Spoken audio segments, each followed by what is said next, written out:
Few survive this world. But those who do...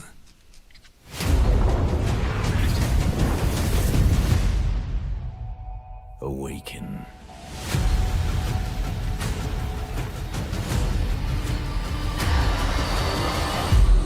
The desert wants you dead, off-worlder. If the sands don't take you, the storms will swallow you whole.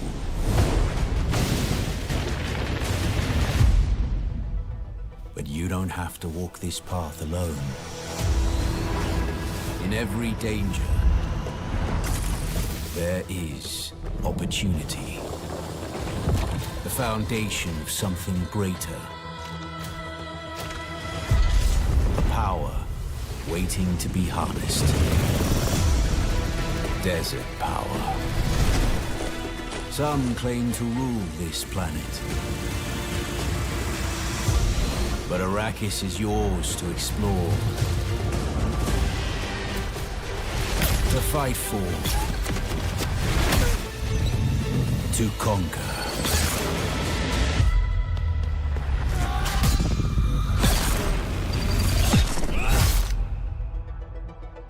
But there are forces beyond even your control.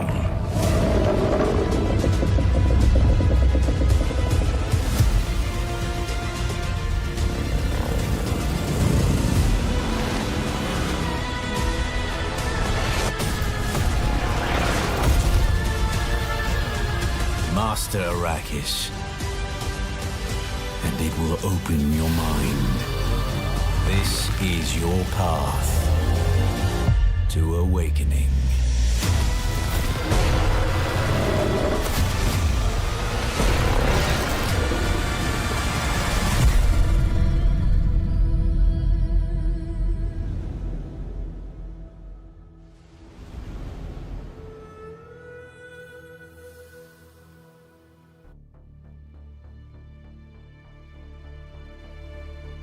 Hello and welcome to London for the Global Dune Awakening LAN Party broadcast. We've got a cracking few hours coming your way. My name's Ian, this is Zoe. I know you're excited for this. Oh, I'm so excited. I've been excited for this game for such a long time. Super excited to work with you tonight as well. We have many great guests. Oh, we're in for a good time. The game officially launches on June 10th and will throw you into the immersive world created by Frank Herbert and brought to life in the movies by the legendary Denis Villeneuve. Did I get that right? You did get it right. Before all of that, though, a lot of players from around the world have an opportunity to dive into the large-scale beta weekend. They get to enjoy surviving in Arrakis and also play through most of Act 1 of the story.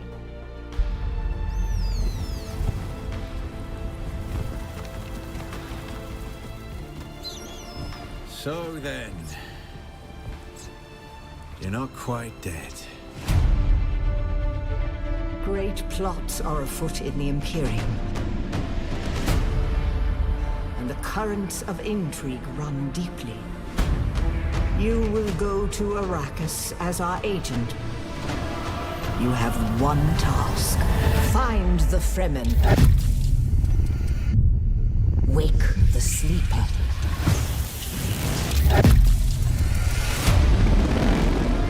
You were sighted fleeing the scene of a terrible crash. Who are you? You've heard the expression, the spice must flow. I am the man who ensures that it continues to do so.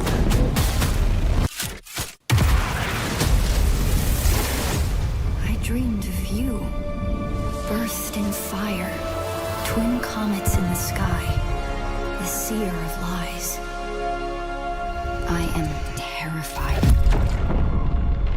of what happens when you awaken.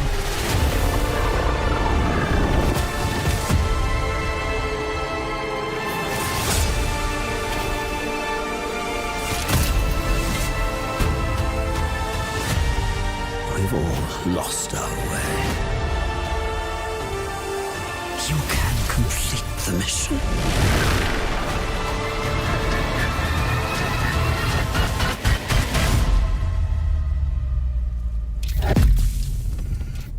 Every person carries their past with them. Who are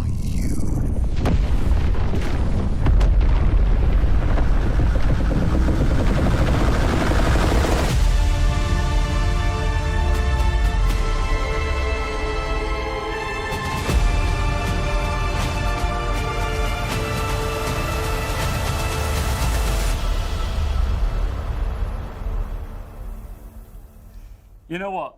It's really rare that I say this about a video game trailer, but that gives me goosebumps. Right? Yeah. I mean, it's like the trailer itself already gets you so hyped to play that game. It's the music, it's the visuals, it's the story. There's just so many elements that just draw you in. Yeah, I mean, look, when it comes to Dune Awakening, it is all about the cinematic storytelling, throwing you into this open world survival game. And look, I know I'm itching to get into it. You're itching to get into it. The incredible sci-fi world that is ahead of us, and you can. The open beta is about to be live, right? Yeah, that's right. I mean, actually, it's live right now. It's live right now, so people are currently playing, and you could too. Well, let me tell you how, right? Because you need to make sure you are dialed in, you are locked into this broadcast, because every 30 minutes we will be giving out passwords on this screen. You need to make a note of it, because that is how you will access this open beta. You got to go to globallandparty.com if you want to get involved. That's right. So you just use the password that is appearing on this very stream. Head on over to globallandparty.com,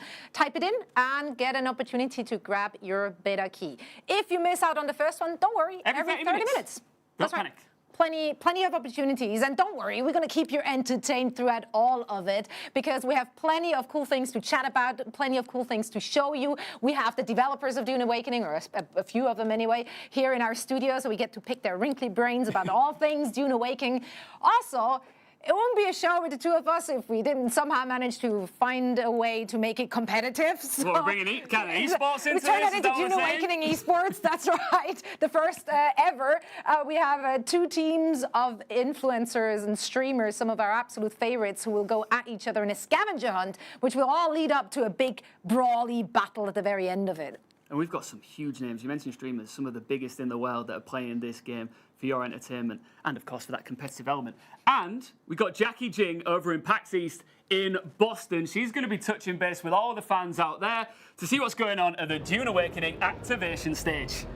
Welcome to PAX East in Boston. We will be here all day giving you a behind-the-scenes look at what is happening here at the Boston Convention Center, bringing you a little taste of the experience here at PAX East, and also giving you a sneak peek at the iconic and epic Dune Awakening activation. Obviously, one of the main attractions here at PAX East has to be our big and beautiful sandworm. I cannot wait to get a selfie with this guy later, but tons of people lining up, eager to get a photo with our beautiful star here at the booth. But it's absolutely electric here. You can see dozens of people are diving into Arrakis, and thousands are wandering around, many eager to get their hands on this highly anticipated game, getting a sneak peek at this massive multiplayer survival game, exploring Arrakis, building fortresses, ascending to power. But man, we have so much fun planned today.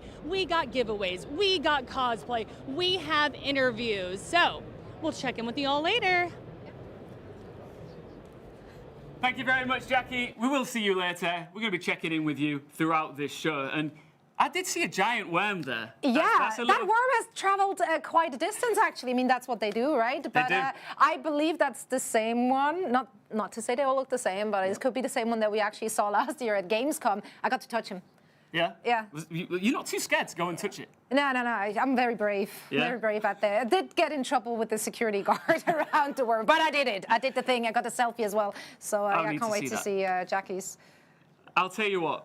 PAX East, if that is any sort of a suggestion of the interest around this game, that is a good example of the fire, the energy, and the excitement of how many people can't wait to get their hands on this on June 10th. Yeah, no, and again, we will be dropping codes throughout the night. The first one is about to happen very soon, so make sure to already open up globallandparty.com, actually. You know, like, you're gonna get ahead of it. Open up that browser tab and wait for the password. It's happening right now. The password for the first chance for you to go onto that website, enter the password, and get the beta. There it is, right here, right now. Get that entered, get the open beta downloaded, and get into the world of this sci-fi masterpiece. That's right. The time is now. It is. 9 Shai Hulud. What a great first password we got for you there. Enter that on globallandparty.com and grab your beta key so you can get involved in all the action. And we already have our streamers being very involved, in fact, on Arrakis. Super involved, even more involved than we're allowed to be, and we'll get to that. But let's take a look at the scavenger hunt. This is the competitive element of the show that we've already alluded to. It is featuring some of your biggest and most favorite content creators. We will show them in a moment, but it's all about scoring. That's how it all starts out. We've got 10 creators into teams of 5. These 2 teams will be separated by a few kilometers of desert, gearing up for a competitive showdown at a mystery location on Arrakis. Yeah, and to get an advantage during that last showdown, they need to collect those points you're seeing on your screen right now, because there is different points available for each of these little challenges. Some are harder, obviously. They will be awarding more points, so you kind of have to really game plan this with your team. Like, what makes a lot of sense? Are you just going for the bigger numbers here? But they have a 3-hour limit. And obviously the more difficult challenges, they will take you more time and you have to complete them as a team. It's tough because I'd be tempted to go for some of those higher points. But with high risk becomes high reward. It depends if you want to take that different approach of just rattling through some of the lower score challenges. And let's take a look at the teams that are going to be taking on the scavenger hunt. Starting off with Team Harkonnen. Okay, here it is. I have a lot of faith in this team, obviously, as a lot of you are familiar with the names on your screens right now. It's a pre-existing guild. That's right. They are very familiar with the MMORPG genre, so they know how to play together, how to work together, how to get an advantage in also a competitive environment. So they're very familiar with PvE and PvP content that could give them the edge. I saw Tyler one recently and he didn't have his head shaved. He looks like a different man. I'm looking forward to seeing what his haircut looks like here. Let's take a look at their opponents. It's Atreides. Yeah, I mean, some heavy hitters. They're obviously the cloud farming team, but they're all more or less variety streamers, right? So they might not be as good working as a team. I feel like there might be some backstabbing here. You think? Some team killing accidentally, just for content. Well, they are content creators, yeah, right? They're content creators. They will be creating some content here, but it might not work in their favor. I don't know. I hope for it. The interesting thing about this is not only do you get to watch the competitive element, not only do you get to watch some of your favorite streamers taking on these challenges, but they are getting access to a part of the game that we aren't able to get access to yet. So I'm really excited to see what is ahead of us here. Yeah, and I'm so glad that we have developers joining us to help us make it make sense, as we will be seeing content that we have not seen, we have not played yet. So they will be playing in different areas and doing some of those challenges. It's going to be super, super interesting. And we're already seeing the teams setting up. They're probably brainstorming right now how they want to tackle these different challenges. They'll be discussing points right now, right? Because they all want to make it to the final showdown at the end of this, where we get a bit of combat. Yeah, also, a lot of those challenges are in different areas. There's different maps, there's different areas, obviously. So you kind of want to min-max your route. You want to make sure that you collect everything on its way. So there's a lot of planning going into this, I'm sure. What's really cool is that this is the very first ever Dune Awakening competitive I don't think we're going to set this up as an esports, aren't we? Somehow, you know what? someway. I want this to be the first of many. I want this to blow up and everybody's talking about Dune Awakening esports. But yeah, Team Harkonnen look like they are just raring to go here. And as you said there, Zoe, some of these devs that we've got coming on the show to talk through some of the action that you'll be seeing, they'll be answering questions that you have been desperate to get the answers to. Because they're buzzing. They're absolutely delighted that the time has finally come that they can celebrate the launch of this game. Yeah, and it's going to be so much fun for them as well to see what approaches our streamers are taking, because, you know, you're making a game as a developer, but then it's up to the players on what they're doing with the game and where they take it. And if I know one thing about all these players that we're going to see on the screens tonight, they're going to take it places, all right? Good and bad. Okay, they're rolling out. All right. Seems like they're about to... We're rolling out. It's showtime. Yep. So, like, on the sand bikes, you can roll out solo. You can also have passengers on it. You can give permissions to friends as well to use yours. So sharing is caring. That's right. very interested to see where they take it. So this is going to be an all-night thing, right? As they will be going at it for hours, trying to complete those challenges. And we will continue to check in. We have people who are glued to their screens right now, making sure that we're not losing out on all the action. So we are having some replay moments as well. If there's anything that we're missing, don't worry, we're not actually missing it. We're going to roll it all back for you. You're going to see a lot about it. You're going to hear a lot about it. But let's take another look, another in-depth preview look at the inhospitable desert world that is Arrakis. The only peace I find is a future that never happened.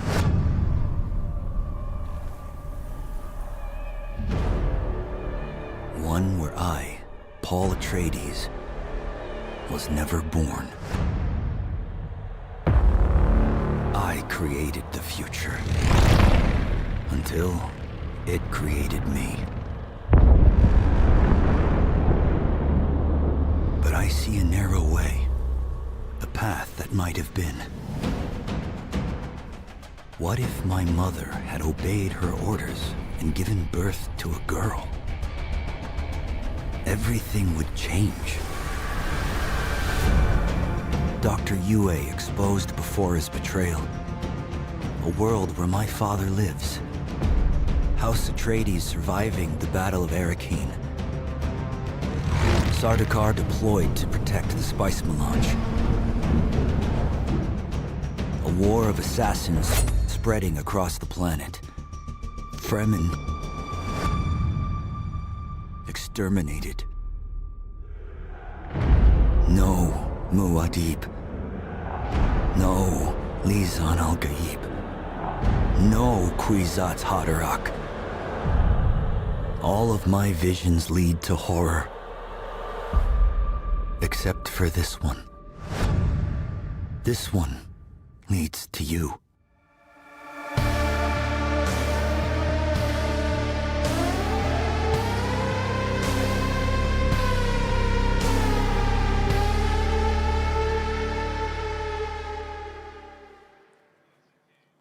I just want to keep watching cinematic trailers for this video game. Well, you're in luck because we have some more tonight. The hype is real on beta weekend, and we are just getting started here in London. We are indeed. And of course, as we already announced, we will be having some guests throughout the night, starting with two very special ones from the Dune Awakening development team. We have Jeff Gagne, the world director, and we also have Ola Andreas Haley, lead producer. Thank you guys so much for taking the time to join us. Thank you for having us. Round of applause for these guys. Let's make it awkward. A round of applause for the team. The team has done a fantastic job. Only applause for the hundreds of people who worked on this game. Yeah, I mean, and it's been work because you've put your blood, sweat, and tears into making this the game that it has become. We've got people playing it at home right now, getting stuck into it. What is it like for you to be here at this point? The game is almost ready, June 10th. It must be so exciting. Surreal. Yes. I can't even believe it. It's been quite a journey. It's been quite a journey, and it's really great to finally see the players play the game, no NDA, just all the feedback, everything that we're receiving, all the good screenshot we see everywhere, all the articles, all the streamers, all the creators, everything. As game developers, this is what we really live for, right? The moment when we get to share the game with the audience and get to share the experience with them. So I'm super excited. Well, as the men in the know, we are going to be asking you all the questions here tonight. So let's start off super basic. For anybody who might be tuning in who doesn't know much about the game, what is Dune Awakening, Jeff? I'm going to make it short. Dune Awakening is a survival at a massive scale. It's a survival game at a massive scale. That's as quick as I can do in the amazing Frank Herbert Dune universe. Exactly. And our game is a bit special. As we saw in the trailer, there's an alternative universe where you play the game. And in this universe, Lady Jessica didn't give birth to Paul Atreides. She gave birth to a girl. And that allows us as game developers to play around a lot with the framing of the game and to play with the universe, but still stay true to the canon of the game. So that's amazing. I do absolutely love that. And it has such strong Dune vibes. Like you're watching those trailers, you immediately are being taken to the books. You immediately are being taken to the movies. So being able to explore your own journey in that universe is just so exciting. Now, speaking of exploring journeys, we are in the beta now, so people can finally get their hands on what can they play through. Where are we at right now? So the game takes place in the first 20 hours of the game, or the beta, I mean, takes place in the first 20 hours of the game. So you'll get to play the character creator, I spent like 3 hours on that alone. Yeah, exactly. There's people who play 20 hours is like without thinking that people are going to probably play like 10 hours in just creating their characters, right? It's really amazing to see all the characters they're making. Like there's some really interesting, combinations of. Combination, that's a good word. Yeah. Because you can make it yourself, or you can just think completely We've outside the box. we've seen wild things. Yeah, you can make yourself, but you can also make weird. Yes, the character creation is pretty extensive. But anyway. Yeah, no. So you after an hour or so, you get out of the character creator, and then you get to play the tutorial. You learn the ropes. Dune Awakening is a survival game, so you need to learn the crafting, just the survival mechanics of the game. And then you crash land into Arrakis, and this is where you start off your experience. And then you get to play the first 3 zones of the game. Haga Basin South, Vermilius Gap, East and West. So that's 20 hours of gameplay. Obviously, the game is much more than this. So for the people who get to play the beta and watch people playing the game and the beta, there's so much more to explore after that. So, I mean, June 10th and June 5th, I'm super excited to let people see the rest of it. And we say 20 hours because it's like, what we kind of like, the content that you have, right? But we have players in the beta who spent 200 hours in just the first region, just building their base, right? So it's like, you can. And I bet as a developer, you love that. Right? Oh yeah, absolutely. Really It's also another thing. We've seen so many amazing bases. We had the live stream. I don't remember last week, the week before. Right? The dev stream for the building. The dev stream for the building, and we've seen so many great bases, right? So yeah, you can do that also in the beta right now. You can just build if you want to. That's up to you. Yeah, I get sidetracked really easily, so like it's my downfall. Like I see something shiny in the distance, even though I'm like on my way to a quest, and then I'm like, ooh, what could that be? And then we've placed a couple of shiny things, Oh, you right? really did. Yes. You actually did. 6 hours later. Yeah, it's just one more thing. What happened? Let's talk about social hubs and the deep, deep desert. How's it work? Okay. I mean, do you want to start? I mean, I can. Yes, there's 2 social hubs. There's one for Atreides, one for Harkonnen. We have Arrakis. People have seen it in the movies. It was really important for me as world director to have the palm trees, the palace and things. It's like really important. And there's Harko village. There's a thing that happened in the story. Carthage is not really there anymore. Something happened, and then the Harkonnen rebuilt a thing next to Neo Carthage. So there's 2 social hubs that you can visit too. Of course, not in the beta, but once you craft your first Ornithopter, you can fly out of the Haga Basin map, the survival map that we call, and you can go to the social hubs. You can go to the deep desert also, which is this massive, open, really massive. It's 575 square kilometers, something like this. Right? 9 times it's the size 9 times the size of the map that the player play. But it's vastly open and empty, right? It's the deep desert. There's islands of rocks and things and POI, a point of interest to find, but it's a lot of open sand. This is Arrakis, right? Is this where I would be meeting players from other servers? Yes. Essentially, that's where it all comes together, right? Yes, exactly, because we've seen the graphic here, so, I mean, you can probably talk about it a bit more. So, as a player, you join a world. A world has many Haga Basins map, and then you all kind of come to the same deep desert on that world, and that's where the deep desert is 90% deep PvP, and then it's like 10% of PvE at the bottom. And there's a lot of PvE content at the bottom that you can do as well. But that's where everyone comes together and kind of survive the harshest of the deserts. This is where like most of the spice operation happens, with harvesters and transportopter and all the things, right?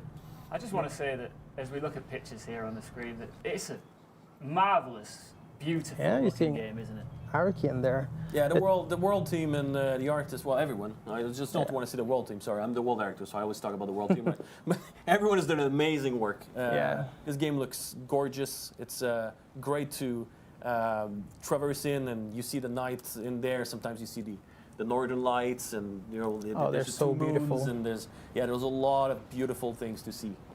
And there are some more maps that we're not talking too much about, but there are some additional maps in addition to the ones we talked about that are Way to tease it. Love that. related to the story of the game. So there are some other things as well. I don't want to know more. But we won't talk about that. Nope. Or You gotta. someone's going to be really mad at us. We wouldn't want that. We wouldn't want Would you that. get eaten by a sandworm if you talk about that right now? Yeah, exactly. I don't know. Maybe. Yeah, they keep one at the Funcom office in Oslo. exactly. Just in case. It's like Anyone You, leaks. you said you touched it at Gamescom, the worm, right? True. So, same thing. So yeah, we don't want to. That worm. don't want to anger that one. That worm I is take that. terrifying. Speaking of angering things, you did say that most of the deep desert is PvP. If I want to avoid PvP, like can I get away with it? Can I technically play through most of the game without having to engage? Absolutely. You can. So Haga Basin, the map that is, there's 100 hours of content in there if you want to do pretty much everything, right? There's only PvP in specific areas, mainly the shipwrecks, except the first one that you have in the starter region, Haga Basin South. That's where the PvP happens, and there's a couple more little spots here and there. You don't have to go there if you don't want to. The resource and the unique schematics and things you can find there. You can find them somewhere else. And we haven't talked about it also, but there's the exchange in the social hub that you can go, the auction house, you know, in the Dune universe. So if you don't want to do PvP at all, you can absolutely not do any PvP at all. I think I read a thing on one of the, so from large beta now, people are starting to write about the game, which is awesome for us because we get to hear what people think. And there was one person who said the game is quite solo friendly. And I would say it's quite PvE friendly as well. So if you're a solo player, it's pretty friendly against you. And if you're a PvE player, as I said, the Deep Desert even has a large section of PvE content at the bottom. Yes. There are ecolabs there.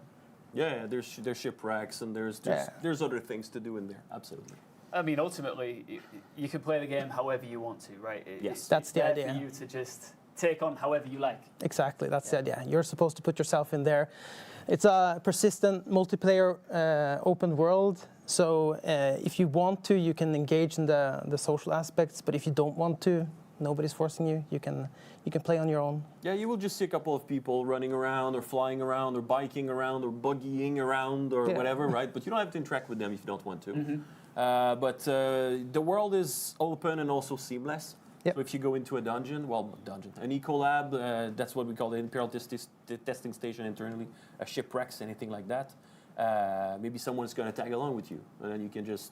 The loot is shared, you know. It's personal. At least in the Imperial testing in stations. the ecolabs or non-PvP areas, so you don't have to rush in to go and loot goblin the chest, right? It's fine. If someone go before you, you will get the loot, and you can just keep on your things, right? And you can do that all the way solo if you want to. But it's also very much supporting group play as well. 100%. Oh, Yeah, 100%. absolutely, yes. So I guess we can touch on that because at its core, it's a survival game set in the Dune universe. But Funcom has a long history of large open world online games and MMOs. We're not an MMO game, but we are a survival game with MMO elements is how we kind of try and portray it. So you can form your guilds, you can have 32 players in a guild, you can group up in a party, you can see each other on the map on the party and kind of plan out together. Some of the journeys that you do, you can complete together. So we want it to be possible to play it as a social experience with up to, as many as you want. And even the Haga Basins that you have,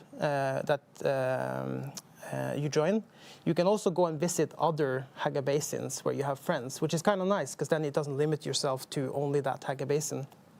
And if you visit an Haga Basin, you also get to do everything you get to do on your home Haga Basin in that, except for one thing, and that's claim land, basically, put down your subfief.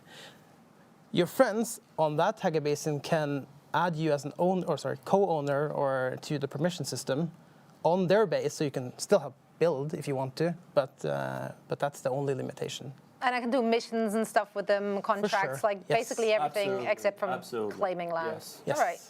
All right, I love It that. goes faster, right? It's a survival game. Yeah. There's a lot of resource collecting. It's like there's a thing, right? Everyone want to have their first ornithopter as fast as possible. They just want to fly, right? It takes quite some time to get an ornithopter. It's like 40 hours something if you don't know the game. 50 sometimes. There's some people in the beta were saying like, oh, I've been playing for 100 hours. I'm not even close of having the ornithopter. Like we said, you play the game like you want, right?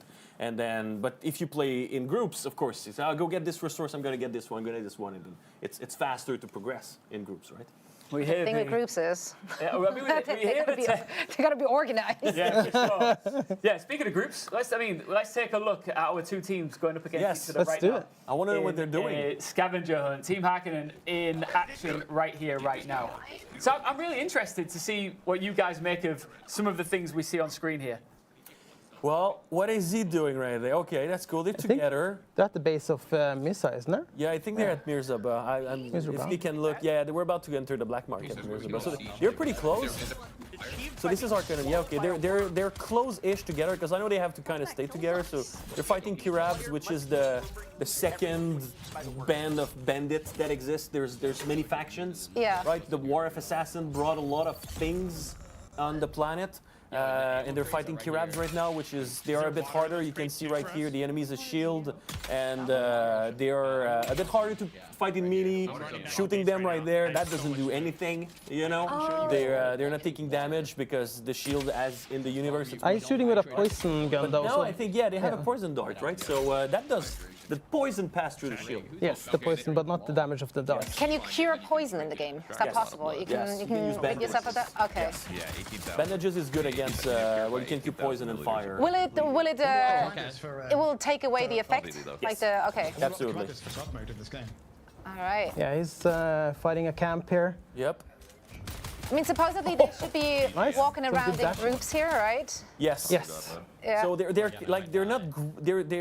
kind of close to each other. Yeah, I know the world, so I know they're really close to each other, right? You know, So, every single rock. That's yes, incredible. exactly. And I don't know what who's doing the taxi right here. Just chilling. Just chilling. Chilling. Yeah. This is live right now. Enjoying the vista. Like, I do love that. What we saw previously was some key highlights, but now we're back live with the team. Look at the just sheer size of just this. This is the Harkonnen base. So Yeah, that's the Harkonnen. Team Harkonnen. Yeah.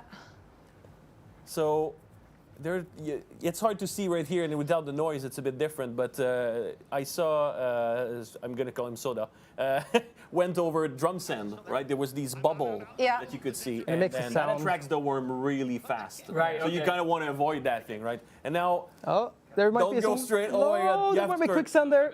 There we go. So that's quicksand. Well, that's one of the challenges, by the One of way. the challenges is to lose the vehicle to quicksand. That's But is he intentionally trying to lose the vehicle I to don't think quicksand? so. You can No. always No, claim that absolutely that's not. your But the worm intention. is coming now. I definitely intended to die. If I fail, it was intentional for That was sure. close, but the worm is coming. So maybe we're going to see someone get eaten by a worm. Oh, maybe. Yeah. I mean, that's No, what they're we're gonna make it. Jeff, that's what we're all here for. That's what we're all here Yeah, for. no, they're going Is to make getting it. eaten by a worm also a challenge? I believe Yes, it is. I believe so, Well, yes. it's not exactly that. It's to get But you need the worm the tooth. Yeah, right, And you, right. you have to get eaten by a worm. So Is that the only way to get a tooth? yes. Yes. What can one do with a tooth? some- Unfixed Chris knife. Yes. So it's Sounds a incredible. one shot. It's a dagger that you can grab. Yes. But it has And- durability enough for one hit. Yes. But it does massive amount of damage. Is it an intimate kill or an It's- immediate kill? Sorry, intimate. For like half the enemies, kind of. I think it was like 191 damage. It does Anyway, a it hurts ton a of lot. damage. It slaps hard. Okay. But it's one shot and then it breaks, and you cannot repair it. And So this there is, is a benefit to getting eaten by a worm. you can get something out of You it. can Yeah. get something out of it. It's You like might have lost everything in the process. You might It's dagger, but you you know literally what? lose everything, but then you have a worm too. Do you lose everything? Like equipment or everything just the ex- inventory? Everything except your player progression.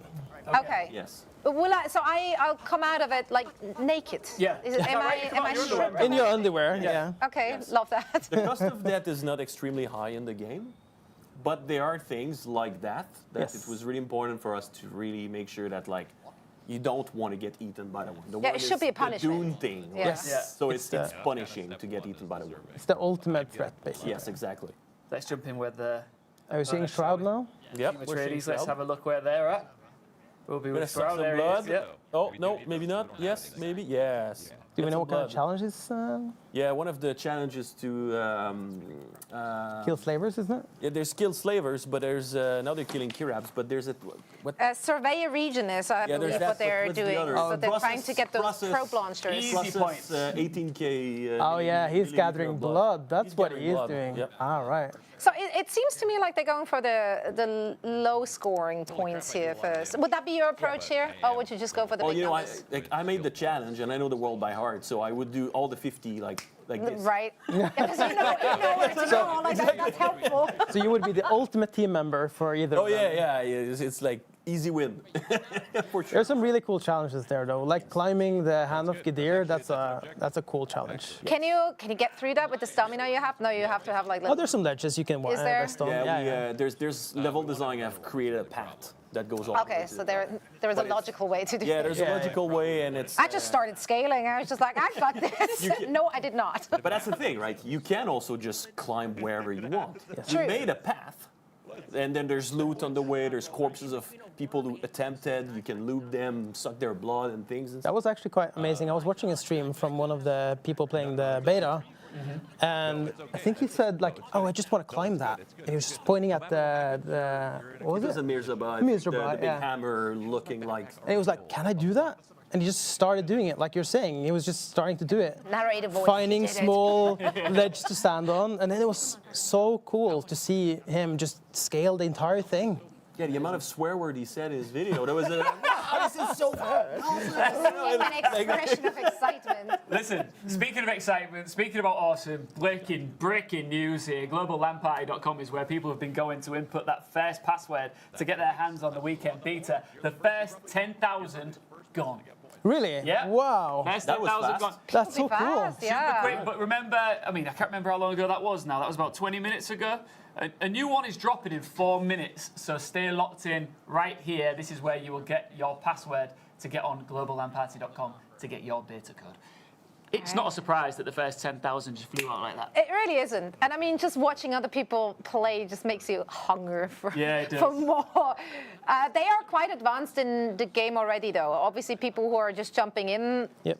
they're not going to be anywhere near this. So how many hours in would you say Shroud currently is, or a Quarter Jade? It's like 15, 20, 20? 15, 20. They're 20, in, 25. like they're doing the Harkonnen team seems to be doing the lower level task that we had, right? So they're still in Vermilius, but most of the tasks have a lot of Vermilius is the second area, I guess, Second of area. the The basin. east and Yeah. the east and the west. But I think a lot of the tasks are in the third area as Yes. well, Jabal Ifrit. Yeah, Jabal Ifrit and in the Hagar Rift. So if you play the beta, you cannot go there right now.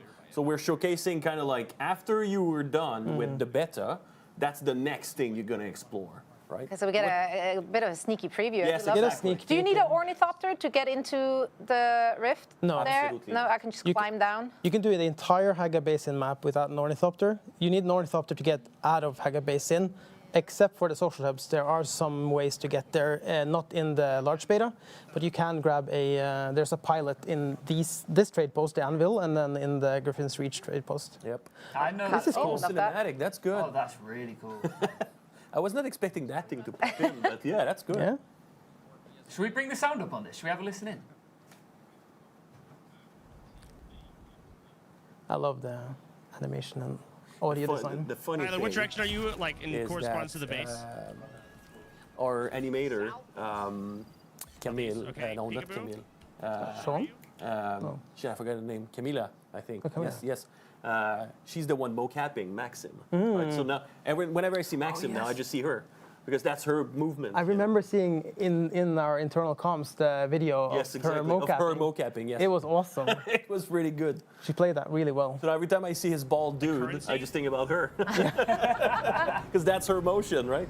But I think that's a cool part of the game as well, because Dude, I it's need that a bike. Dune game, What am I so we lean really heavily into the, So I think all the Dune bikes are universe assigned and the to us, so lore, you need to find and a it means a bike lot that's to us yours to in portray the what the work of Frank Herbert I'm and guessing the other here, but I movies as think well, that's what's going on. and the games as accurately as possible. And we do, like our creative director is also our narrative director, and he cares a lot about that kind of stuff. Can you imagine yeah. what Frank Herbert would have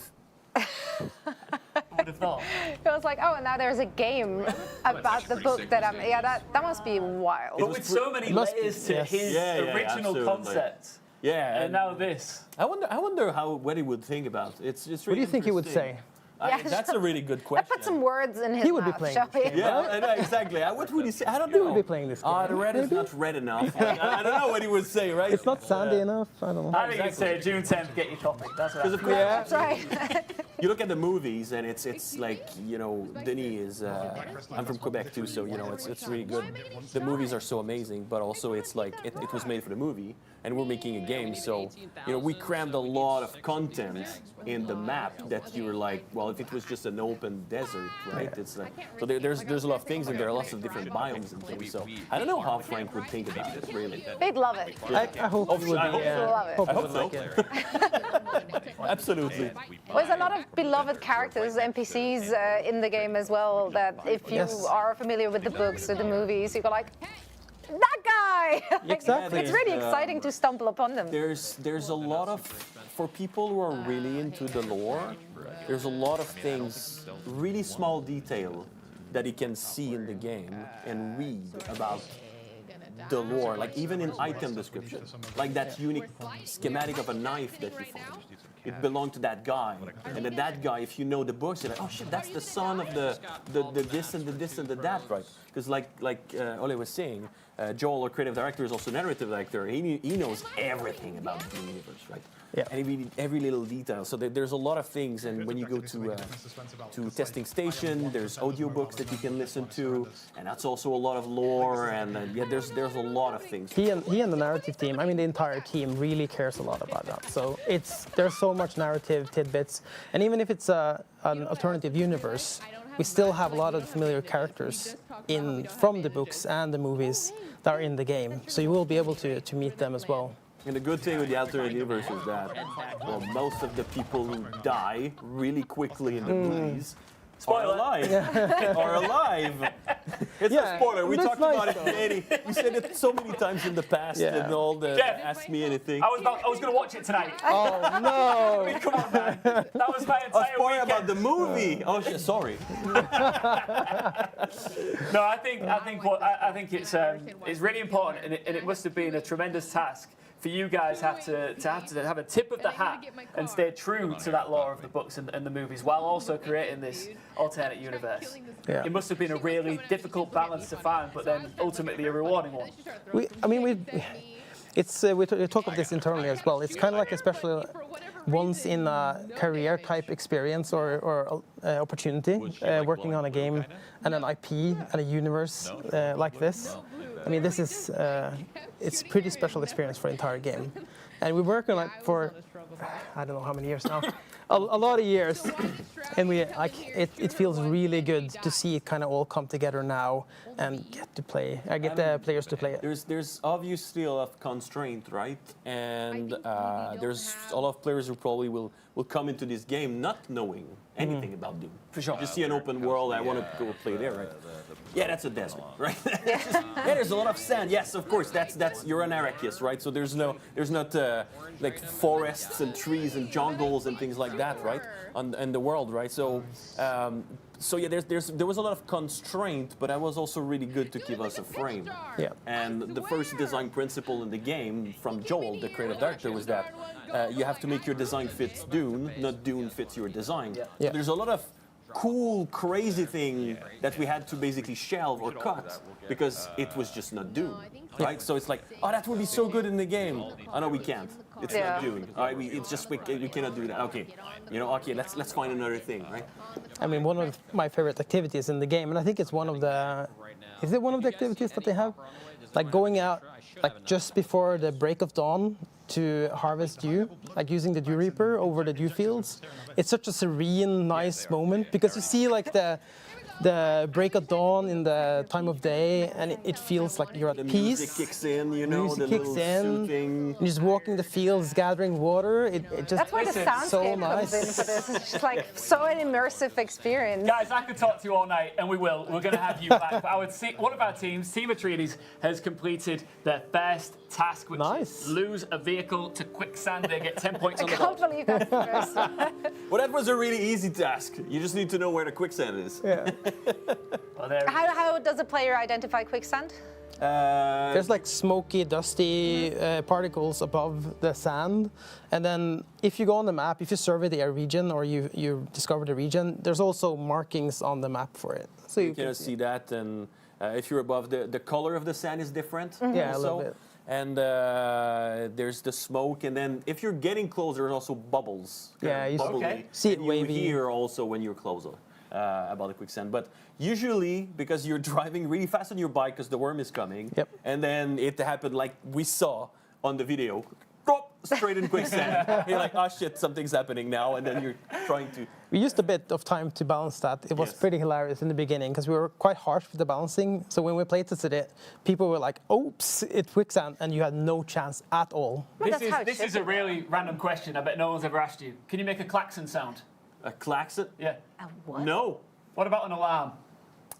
We have alarm. No, I mean you personally. Oh, me? Yeah. You want me to make it now? I do. Yeah, there it is. A new password. Perfect. A new password is on the screen. If you weren't part of the first 10,000 people to get their hands on the beta codes, well, you're in luck because there's one right here, right now. So get over to globallandparty.com and get yourself downloading that beta.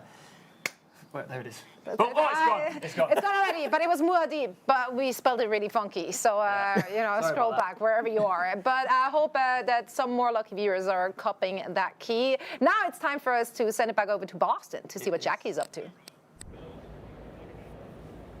Okay, I just found Hip Hop Gamer. We go way back. I'm so excited to find you. But most importantly, you just finished playing Dune Awakening, so initial thoughts. Yo, so I'm gonna tell you right now, before I even talk about Dune, when you talk about a championship title, you gotta bring the championship belt with you, you know what I'm saying? Okay. You already know how it goes down. So the first thing that I would say is, I actually played this at CES as well. Oh, cool. So when I first got a chance to play it there, I was like, yo, this joint feel like it's already ready to be released. Like, it was that good performance-wise, right? It was dope. So when I found out I was gonna be here, I had to come back. So that should let you know how I felt about the game, the fact that I went to Vegas and to Boston to play it. I love crazy. You were chomping at the bit to play it again. So was there anything that stood out to you this second time playing? Yeah, so how open the world is. So the first time I played it, we got a chance to play it a little bit, but it was in a more like closed area. This one, we got a chance to see like more how vast the world is. So it's one thing to talk about it and you hear the promos, but when you play it, that joint is different. Like, you feel small in the world, and it's crazy because there's so much to do in it, and I love getting the headshots. It's crazy. Crazy. So what did you love about Arrakis then, exploring the open world? All right, so here's what I love. You got a lot of different weapons. So the cool thing about it, and I was also talking to some of the developers, is it's all based on your playstyle will change the nature of how the game comes to you. And that right there, it's not like a game where you just get a weapon, run around and shoot, and get a kill. You literally have to pick according to your play style, and the game adjusts to how you come at it.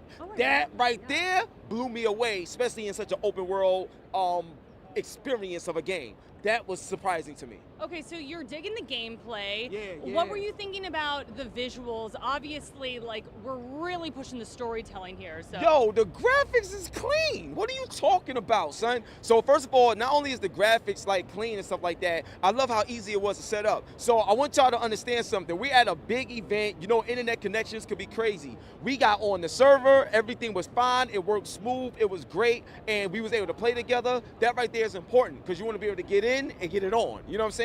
So we got a chance to have that experience here. And then on top of that, in terms of the graphics, when you see a game that's open world, but it performs as smooth as it did, it lets you know how optimized the engine is, you know what I'm saying? So they're gonna do the game justice as well as they did the TV show and the movies justice, and the books as well, so I had to throw that in there. Okay, so it's bringing the cinematics. I love to hear that. Was there anything about the story that you've enjoyed so far? So we didn't get a chance to like tap into the storyline of the game. They wouldn't let us, like, you know what I'm saying? So holding out, okay. Yeah, they're holding out. So we gotta wait to June 10th, you know what I'm saying, to really get into the story from a gaming standpoint. But what I will say is that they stayed faithful to what like the world of Dune is, and put it like this, they stayed so faithful to it that even those that may want to mod the game and make it like their own, they won't even really allow you to do it because they staying so true to the authenticity of the story. So that's all I can say for now from what we was allowed to play. Okay, and then I guess my last question for you would be, what would you tell people watching at home? Why do they need to play Dune Awakening? Yo, I got, it's more than one. Like, it's more than one reason. So I'll give you like 3 reasons. One, the connectivity. It played so good online, and that right there is important because you want to make sure that you're not dealing with stutters and frame drops and stuff like that. So in terms of the fluidity of the game, that's 1. 2, the combat design.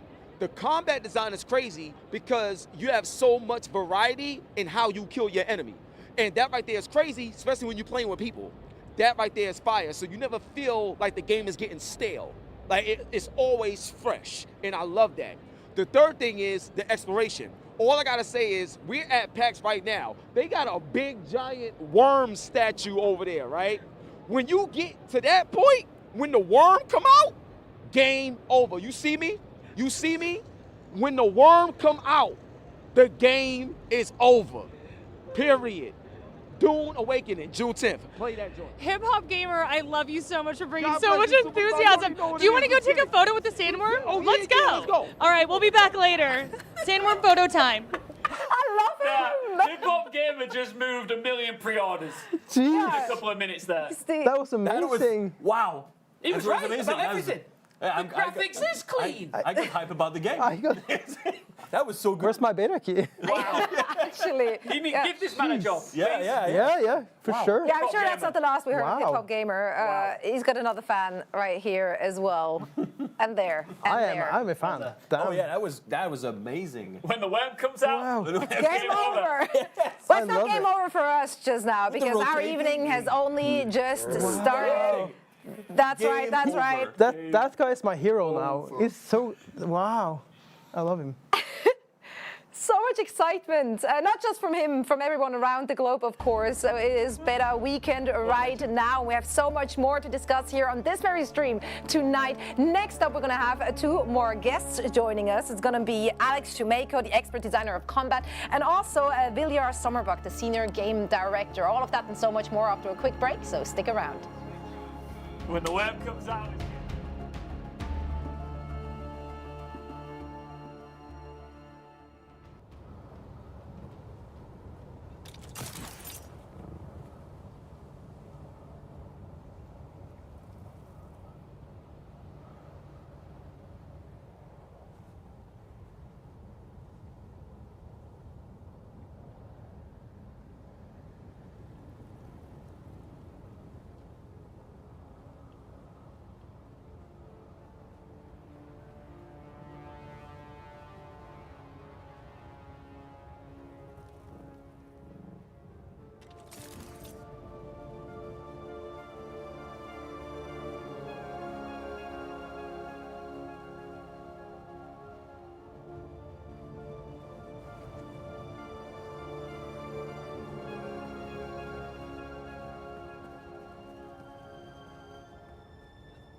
Welcome back to the Dune Awakening Global LAN Party. We are all over the world. It is a mouthful, and I'm going to keep on saying it because it's a beautiful thing. My name's Ian, this is Zoe. I'm having the time of my life here in the desert. Same. We just so happen to have the time of our lives together, and we have so many guests joining us throughout the evening as well. And of course, we have everyone around the globe watching as well as our streamers. And you too can be streaming the game, playing the game right now. All you have to do is head on over to globallandparty.com and grab your key there. You have to insert the password. I just assume you're pointing in the right direction. Muad'Dib is the password you're using right now. Get on the game. That's right. Now. Get on with it. I can't believe that they dropped 10K that quickly. First password, 10K, boom. Just Everybody like got on the beta. How many of these have gone? You don't know. Get on the website, globallandparty.com, see if you can get on the beta as well. We're having the time of our lives out there on Arrakis. In fact, we've got another couple of guests coming on. We do. But earlier, you saw Hip Hop Gamer as well. What a legend. He did like here he is. Free PR. This man did like a 6-minute monologue on why this is the greatest game of all time. Down the barrel. He was right down the lens facts. of the camera. He was spitting facts. The graphics is clean, is what he said. When the worms come out, it's game over. It's game over. When the worms come out, it's game over. It's game over, right? And you know where the worms are? They're in the desert. Let's take another look at it, shall we?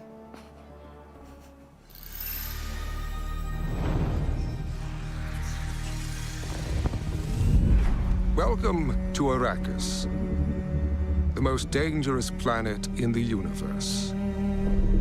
Dune Awakening is a multiplayer survival game on a massive scale, where the open, ever-changing world ensures exploration remains a vital activity.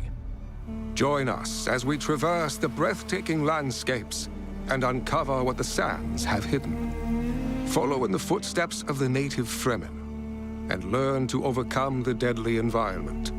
Collect materials to craft a shelter, still suit, and your first vehicle, then venture into the desert. With a scanning module installed, you can scan for resources in smaller areas, or climb the highest peaks to launch a survey probe, revealing large swaths of terrain and important locations like shipwrecks or abandoned Imperial testing stations. Traverse difficult terrain with tools like the Shigawire Claw and Suspensor Belt, and claim powerful tech and gear. Expand your fleet of vehicles and upgrade them with new modules to suit your playstyle. From the cockpit of the iconic Ornithopter, even the most remote expanses of Arrakis are within your reach. In the deep desert, massive Coriolis storms regularly sweep across the land with monstrous power, changing the entire map every week. As new resources and secrets are revealed, the race to survey the vast new landscape begins anew. Be the first to mark the location of precious resources, then give the map to your allies, or sell it to other players on the exchange. Here, there are no paths to tread, only power to claim. This is infinite exploration. This is Arrakis.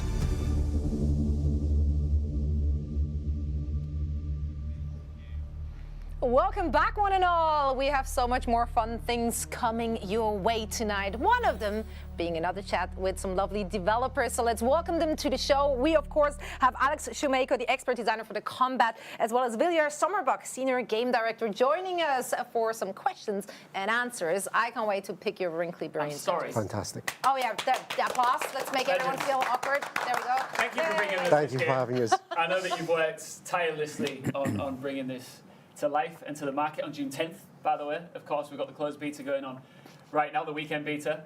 But I've got to ask you first, like I did the previous devs, this has got to be a huge life milestone, getting to the point where this is ready, and you must be so proud of it. It's been a long ride, but it's been totally worth it. And seeing all the players now having fun with the game, it's very, very fulfilling. It's been great, absolutely. Yeah. It's been some hard nights, long, very long conversations, a lot of passion and a lot of heated discussions, but everything has turned out well. Well, we chatted with Jeff and Oli about what a player is dealing with on Haga Basin. Can you just give us a little bit of insight into what they have to go through on this map? So you start out with nothing to your name. You have a scrap metal knife, you have a cutlery, The worm is trying to kill you. The sandstorms are trying to kill you. The sun is out to get you. And as we saw, the quicksand is not good either. And then, as you're running from all of these things, you might come across a scavenger camp, and they also try to kill you. Just a regular Monday morning. Exactly. Yeah, on lovely. Arrakis. And then you get to the point where you build your own base. You have a little bit of machinery in there to craft and things and get you going further. And eventually you'll get a sand bike, which can take you across the desert to the next area. And again, watch out for the sandworm and quicksand. Okay, so there's just everything is trying to kill me, and then some, and then there will be people as well. Yep. So obviously, in order to not have that happen, I need to prep, I need to gather materials in order to craft things. What can people gather in the desert?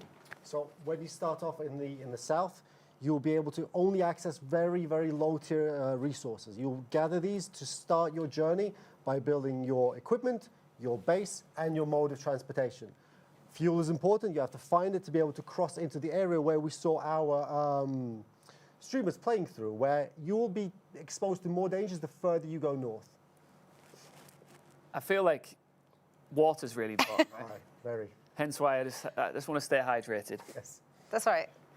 It is very important, though, isn't it, in the game? It's critical, and it never goes away. Like there are tiers where you think you're on top of things, and then you need to actually start using water into the stuff that you craft and you build, and then later on in the game, you'll be needing industrial levels of water because they are like your whole base. It's a huge machinery that you have to keep alive with building, with crafting and building and everything. For the moment to moment as well, you have to fuel your character because water is a key resource for your ability to fight, defend, and evade enemies. As we saw some of the players play through, whenever you dash, you use stamina. The more water, the greater your hydration, the higher your maximum amount of stamina is. So you can control your space better by avoiding dangers.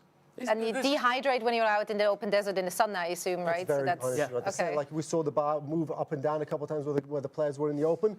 They seek cover to push that back down again before they can proceed with exploring. If you spend too much time in the open, you will dehydrate, your water will go down, and you'll be simply less efficient. You've got to be on it, haven't you? You can't take your eye off the ball. You've got to be watching. Just like real life, mate. Just like real life. It's got and to I stay struggle hydrated. with feeding myself and drinking water. So I don't know how I do it in the world of Dune. But you think about your health, you think about your stamina, your water, and you talk about survival, you talk about building. Another key element of this game is combat. You're going to get into fights. Yes. Talk us through how it fits in. So we have taken inspiration from many genres, but we are no single one genre. We have very many elements. We have shooting, melee combat, ability combat, and even vehicular combat. Vehicular combat comes on significantly in the later portions of the game. As players come online in the early parts of the game, they will use their melee, they'll use their range tools and abilities to overcome challenges, like we're seeing on the screen here. We see our characters shoot their way through glory. As players progress further and further as well, they'll encounter shielded characters that must be specifically managed with in a very, very authentic way. Only the slow blade penetrates the shields. However, that is not the only tool. We have abilities to overpower them, and we also have a few unique items that are Dune unique to pass through shields, like the, what's the name? Drill shot. Oh, the drill shot, yeah. Drill shot. Drill shot, and also poison goes through shields, and we have the disruptor, which is effective at actually taking down the shields as well. So there's a lot of things to consider in like things that counter each other. The combat generally, as someone who's been she's been eaten by a worm, right? That's why she's in the yeah. Okay. Undressed first, as to not lose any equipment. Very smart. And there they come. No, not again. Oh, guys, she's gonna get eaten alive in her undies. That's out of order. Risking it all right now. I mean, well, that's one checked off the list. And now she's gonna walk away with a beautiful warm tooth. Yep. As a reward for her efforts. Is that an effort? I don't know. Well, that was one of the boxes. Exactly. But just to run it back briefly to the combat conversation, because we were chatting a little bit earlier on about it, weren't we? And I think you really admired the fact that it's so different to anything you've ever experienced. Is, and I think that's going to be. I don't want to use the word off-putting, although I just literally said it. But if you're coming from different kind of genres, different kind of games, like you have an idea of how a combat works. Yeah. I felt personally when I started getting into Dune Awakening that it was so much more about positioning, about engaging and disengaging and re-engaging. It wasn't really much about like hitting shots that much. So can you walk us through the differences in the approach here? I would say that everyone has a place that everyone has played games beforehand, and they come into this game with a perspective that they personally develop. I like shooting, I like range play, I like abilities, or I like melee. We try not to force you into any one path, but we synergize all three of those aspects in a way such that your character will be more effective as long as you touch all three.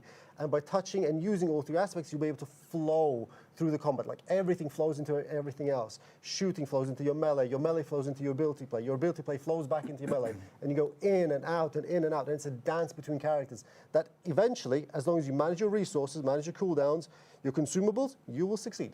It's like every other element of the game, isn't it? You don't just step into any of this and you're not prepared and ready and an expert at any point. It applies to your resources. It applies to I guess the way you're exploring the desert, but also the way that you explore the mechanics of combat as well. Yeah, absolutely. And sometimes if you don't prepare well enough, you might find yourself locked in between doors and running out of ammo. And then you kind of like, okay, can I actually find some scrap metal here so I can quickly craft a few scraps of ammo and then keep going, basically. But you always have your sword, or you should have anyway, to fall back to, and abilities, as we say. And they don't come at a high cost. It's only stamina cost, basically. So you should be able to get out of most situations. But preparing and knowing what you're going into is very helpful. I love that this is the only game where I feel like me running away can be considered a tactical retreat. Tactical withdrawal. It's definitely, it's that. It's not me running away or being underprepared whatsoever. But obviously, I assume you guys have been given a lot of feedback to the different type of combat. How do you work through that kind of feedback? Gently, slowly, and with a lot of respect. I would say one of the hardest things is, for me personally, I play very, very intense games on the side, and working with Dune, you have a audience that is both expecting a very narrative experience and one that really wants to excel and display mastery. And having both of those audiences play the same game is usually a hard challenge to deliver in a way where everyone is super satisfied. I would say we did a job as good as we could. We walked through all of the feedback and we tried to massage it and land the experience in a place where people have enough space to display mastery and excellence, but also are challenged in a way where they're not completely overpowered by the experience. Like Ville was talking about a moment ago, the sun is trying to burn you, the worm is trying to eat you, you have NPC content that's running around, the sandstorm is coming, you need to make your way through the world. Well, sorry to interrupt you guys, but I think it's time for another worm kill, because ultimately that's what we're all here for, yeah, sure, right? shoot at it. That's going to help. Yeah, let's talk us through this, guys. Do you think he's going to make it? It's interesting if he gets on the bike. Is he going to get on the bike? Is that a friend? Maybe. No, the bike is gone. They probably have an inventory, not what are his options here? So we can see on the compass right now, the worm mark is on. Oh, the worm is coming. He is about, I would say, 150, 200 meters off. Oh, it's not going to be enough. No, you make it more angry if you shoot at it? No, but you do make it more angry by running on drum sand like they were doing. It's to everyone's understanding, but let's reiterate here again, you cannot kill the worm. You cannot kill the worm. No. That's it. The thing is, that's another part of this game that you had to get exactly right. We were speaking with the previous devs about how many elements of the book and the movies that they had to pay homage to, but it's iconic, isn't it, the sandworm, and that is something it looks like you've nailed the visuals of in particular. The visuals have been, it's been an ongoing process, right? There's a lot of expectations where it's the iconic visual of the game where you see a worm erupt from the sand and you know where you are, you're on Arrakis. At the same time, we've had a lot of, like we were talking about feedback a second ago, we had a lot of feedback about players very much disagreeing with our choices about having to lose all of their stuff when they die to the worm. However, the lore master, Joel, mandated that the worm must be the thing that really threatens the players. And if you succumb to it, you lose all your things. Yeah, as Hip Hop Gamer said, yeah. Worm's out, it's game over. He's going to be the talking point of this show, isn't he? That guy's just crushed Absolute legend. But there's a lot of these things, obviously. Sandstorms are also like just a threat. Awesome. Right. Time. This is another opportunity to get early access, get a look at this game on this weekend's beta. A new stream key is live right now for 30 minutes before another one reloads. Water off. life. Order of Life. With some extras. So make sure to head on over to globallandparty.com, insert the password, and hopefully grab your key. Does that make you nervous, exciting? What are the feelings knowing that there's tens of thousands of people after this show who will have access to the game? I'm so happy to see that the servers are holding up and that we're breaking, every time we check, we're breaking another record for how many players we had online. So it's very, very good to see. Yeah, server infrastructure is like insane for a game of this scale, obviously. So yeah, I mean, you don't know until you know, right? You've got to get the players in order to figure out when it breaks. We've done a lot of automated tests, but that is not a proper replacement for real people playing because they play differently, right? So it's been very, very good to see that it looked fine yesterday. Today we can see that it is actually going quite well. I just want to throw out there as well that if you're watching, if you've got a question for our devs, please do ask it. We're going to do our best to get some of them up on screen here as we go along. But I just want to revert back again to the survival element of this game, which is pretty much the element that makes this thing tick. And we were chatting just before we came out here about how brutal this game is. And I think that's something that you wanted it to be, right?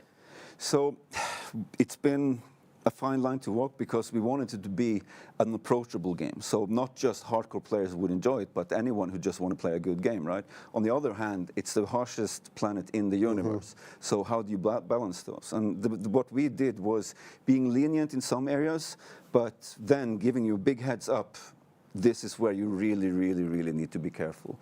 So that's how we balance that. But it's been quite challenging to make those come together because they don't often gel, I feel. But I sometimes think that like this game came together so well, even despite all these challenges that we had, or maybe because of them, because we were challenged ourselves to actually be a little bit more clever with how we do things, and also iterating, and listening to all the feedback that we get. And we listen to all the feedback, we don't necessarily implement all the feedback. There's a distinction there. Absolutely. Now, how do you guys like to play it then? Because we talked about all the different ways of playing the game, all the different approaches, how you can super engage in combat, PvE, PvP, however, whatever pleases you.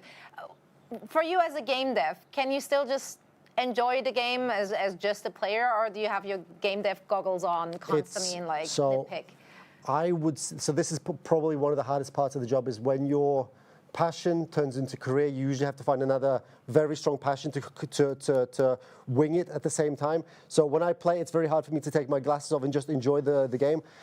The biggest joy I have is the state we're in now, where we just load into an Ecolab and just flow through it. Everything flows into everything else. The gunplay flows into the melee play, into the ability play, into the finishes with the slow blades, and then the cycle repeats again. And I proceed to explore elsewhere and see what the world team has built, what Jeff has wonderfully built together. Honestly, it's great.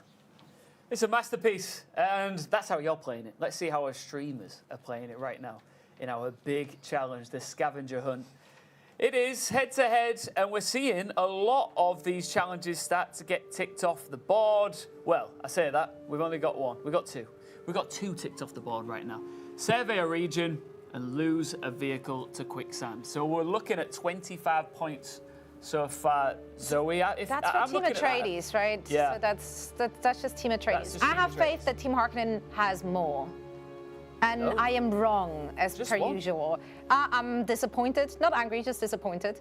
If you guys were to be given this challenge of a scavenger hunt, what would your approach be? My approach would be to kind of class the things into a line and say how many of these can actually go in one direction and get done, because there's quite a few of them that flow together, but you have to know the game, I suppose, quite well to understand where everything is. You mean as in tactically, or is that the geography of it? The geography, yeah. Yeah. Okay. Traversal is a huge element in our game, and knowing how to actually get from point A to B is quite an important part. You know it like of the back of your hand now? Not as well as Jeff. Well, in fairness, he very much built it, so there is that. There is so many different ways of traversing through this desert and through all parts and nooks and crannies of it. Let's talk a little bit about that, because you really made it very versatile with different vehicles, different kind of modes of traversing and traveling. Yeah, so you start by running, walking, running, sprinting, and after a while you get your first suspensor belt. This one doesn't allow you to climb higher, but it allows you to jump down much more safely. Then you get other suspensor belts that actually allow you to climb walls very, very quickly. And then later you get your sand bike, which allows you to travel on land much more quickly. You get the buggy, which has utilities that the sand bike doesn't have. And then eventually you get to your Ornithopter.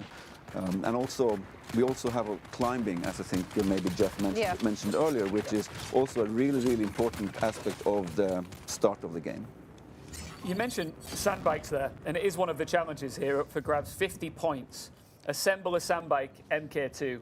It's labelled, of course, as hard. That is why there's a big reward for it. Can be difficult. Need mats is the note that I've had here. Why is it so tough to make one of these? You just have to harvest a lot of iron and then take it back to your base and refine it and then craft individual pieces. The challenge here as well is that if you're not very familiar with the space, if you've not been playing for a long time, you don't know the optimal paths to take to maximize your time out. So, for example, if you do a clockwise rotation around the Red Desert, you might not get as much as if you decide to snake your way through, or depending on what the players did here in this case. I mean, a lot of players have been playing for quite some hours already. How many hours, roughly, does it take to get to your first sand bike? I can do it in 5 hours, but I'm not the fastest player because I do a lot of different things. But it used to take me probably 15 hours because, you learn the game. So there's a real sense of reward when you finally get to that sand bike. And obviously it's a game changer since you're much faster. It's actually a very important point because we didn't want to give you the sand bike immediately because you need that little grit in the survival game machine so that you feel that you earned it and then the world opens up. So basically in the beginning you're kind of running around your neighborhood. You get your sand bike, you're bicycling over to the next area, and then you get your Ornithopter. That when you learn to drive really like in real life where you can, well, I can go anywhere now. And so you drive an Ornithopter at home? Okay. Obviously. No, I get it. It's like the early stages of life, but I guess you just got to keep plugging away at it to get the rewards that come with it.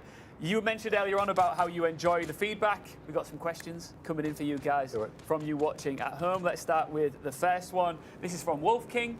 Is this going to be coming to PS5 when it launches on PC on June 10th? It will not be playable on PlayStation when we launch it on PC. That will happen later. Okay.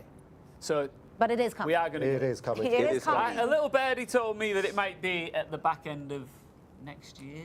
This is true. Yep. Rumors. All right. Word on the street is that that's happening. Now, Fed Donovan is asking if the beta characters transfer to full launch. Indeed they do. You can create your character on the character creator that we distributed, and then you can import that character into the game when you start. So if you spend 10 hours creating your perfect character, you don't have to spend those hours when you start the game. Is that just for the visuals though? I assume the progress and everything will be wiped. Yeah. Okay.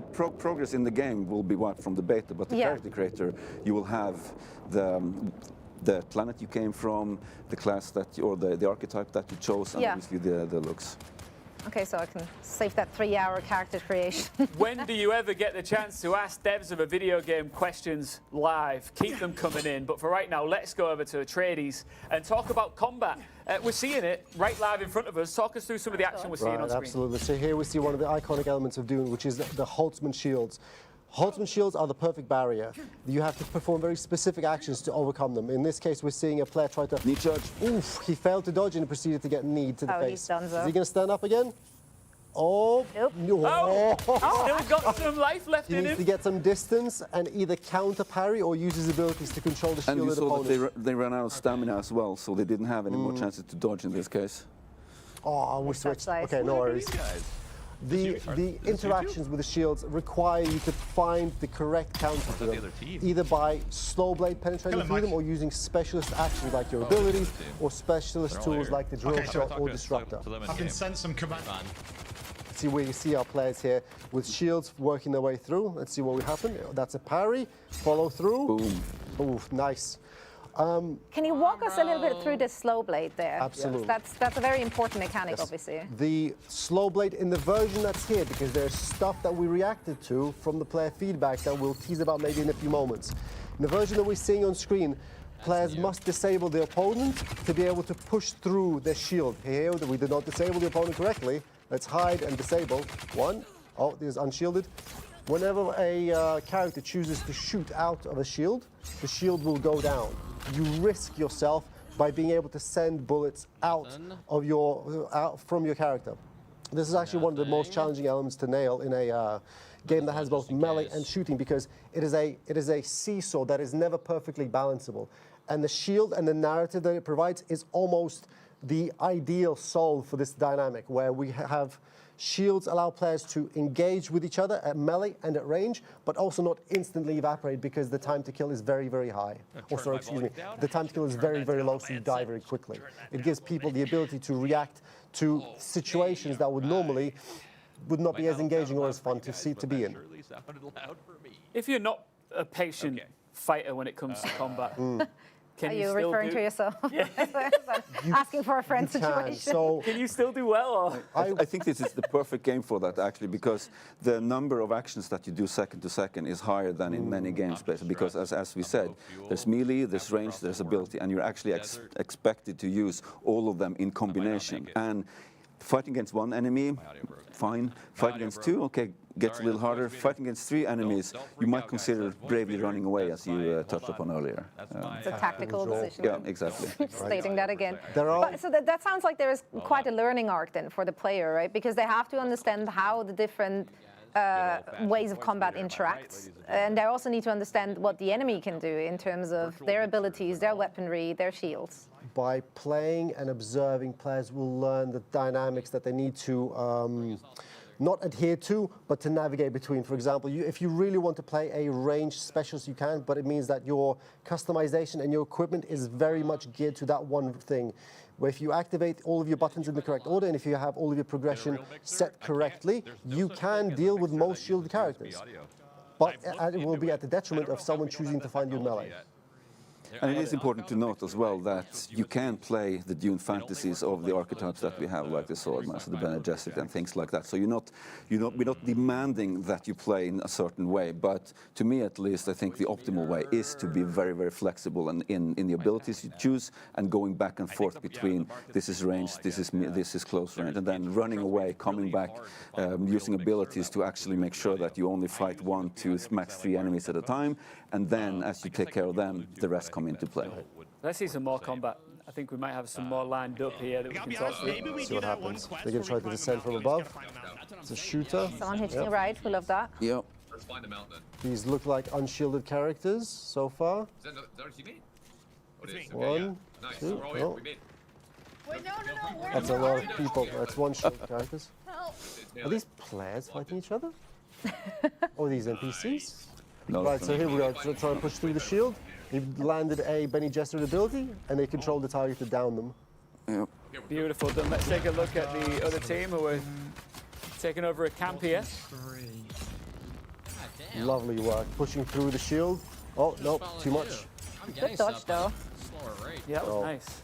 One of the dodge ability, the ability for the player to dash is critical to the game. Anything that staggers you, to clear it, you can dodge to reset the stagger state to get away from the slowing effects and from the CC to get back into cover, to rearm, re-equip, and try again.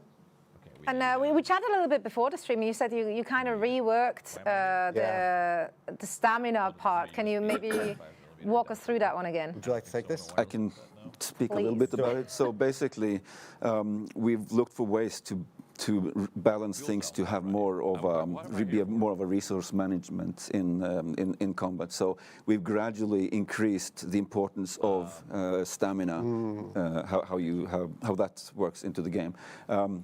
We are doing a pretty big push going forward, where it will become even more important. And as you said, how do people learn? That has been a challenge for us to make sure that we've known for a while that this plays quite well, but it's been difficult for us to convey that to players and have them understand it. Basically. People have previous expectations, but I play shooter game, therefore this plays like this, so I expect this. But it's people forcing their perspectives on the game when it allows you to flow in multiple different ways around the content. And on that, the changes that we're doing now will make it much more easy for you to understand that this isn't the most effective way of playing, basically. I'm not going to go into detail about that, but I'm very, very happy with the work that's being done right now, too. So there's still, despite us being not even at the launch yet, there's more to come. It's a month away. Yep. So a month is a lot of time to make some changes. Oh, of course, of course. These changes are not on the persistent beta, which is not what we're seeing here, but they will be going there eventually. And I think people will be very, very engaged with seeing what we do. Very good. Right. Right, guys. I could talk to you again. And do you know what? I think we should. What do you think? Should we bring them back? Let's keep them. Let's keep them. You will keep them? I close the doors. We just keep them in here. You just stay trapped here in the and keep desert. them? It's fine. These guys will be back. They've got all the answers to your big game questions and, of course, all of your combat insight as well. Thank you so much. We'll have you right back on these chairs very soon. And then we'll be hearing from our other two devs in a little while, plus Jackie G back over at PAX East in Boston. See you soon.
Global LAN Party broadcast with me, Ian, Zoe, and some tremendous special guests, the big brains behind this wonderful game. And we're just getting started. We've still got so long left of this. We do. So that also means that we have plenty more things to chat about and also plenty more opportunities for everyone watching to get their beta key for this weekend. We already threw out so many, but we have so many more. Yeah, and I'm learning, I'm sure you are, and you are as well, so much about this game. And if you listen carefully, these devs aren't just talking about the gameplay and the mechanics, but they're giving you top tips on how to succeed in Arrakis. Right now, though, we're going to cross back over to Boston at PAX East with Jackie G. And we are back here at PAX East, and look who I found. The developer, the developer, the developer. Is that too much of an intro? You're Finn? overselling it a little bit. Overselling it a little What was it? It was developer QA, right? Dev QA, yeah. QA. Dev QA, QA. Okay, for everyone watching at home, what does that mean? And it's not the developer 3 times repeated? That's not on your business card? No, it would be nice though. We test the game. We test what developers build. We test content. We test code. More importantly, we make sure that the final product that gets into players' hands is as good a product and, more importantly, as fun a product as possible. That's kind of our job as the last line of defense, to get a good product out there. So what I'm getting is a lot of blood, sweat, and tears have gone into Dune Awakening. A lot. A lot of years, a lot of tears. Short and sweet, but like I totally felt all the energy on that one. But everyone is absolutely loving the game. And what I thought was really cool is you kind of have a history with Dune, right? Absolutely. Actually, Dune 2000 was one of the first games I ever played as a child. It was an RTS, a real-time strategy game set in the world of Dune, and I fell in love with the world of Dune as a child right there. Then I watched the David Lynch movie, probably too young, but regardless, it sank in. And the universe is, it's an incredible universe to explore, worlds and worlds. So this is low-key kind of like a dream job then. Yeah, absolutely. I think anyone who gets a chance to work in the industry has definitely reached some level of dream job. Aww, the little you is like, oh my gosh, for real? You're working on Dune Awakening? That is pretty cool. Yeah. He's only slightly less nerdy than I am, probably. So I do want to ask you a little bit about, the process that went into this game. And do you have a favorite memory that just kind of resonates with you and you're just like, oh man, that was a good one? Actually, yeah. This here. It's incredibly humbling to see all of the work and all of the effort that all of the wonderful developers, developers put into this. 3 times. Seeing all of it validated, the fun that everyone's having. The fun that everyone's having. Did you almost hit someone? Yeah. There's Not so for many the first people. time, definitely won't be the last. I'm gonna crawl into a hole and die after this. No, stop! You're doing fantastic. but- This interview is great. Everyone's having such a great time with the game. The way everyone's having fun and telling us what an awesome game it is, it really, really turns those tears into tears of joy. Everyone's having a great time, and it really feels good to see people enjoying the game so much. Finn, I want you to just turn around and look behind you, and we have dozens of people in this queue. They cannot wait to get their hands on Dune Awakening. How does that feel? Incredible. I can see you getting emotional, and I was talking earlier with Gavin. Yeah, we're crying here, we're crying. But truly, so much has gone into this game. Is there anything you want to tell people watching at home why they need to play Dune Awakening? Why not? Dune is, like I said, worlds on worlds. There's so much to explore in Dune.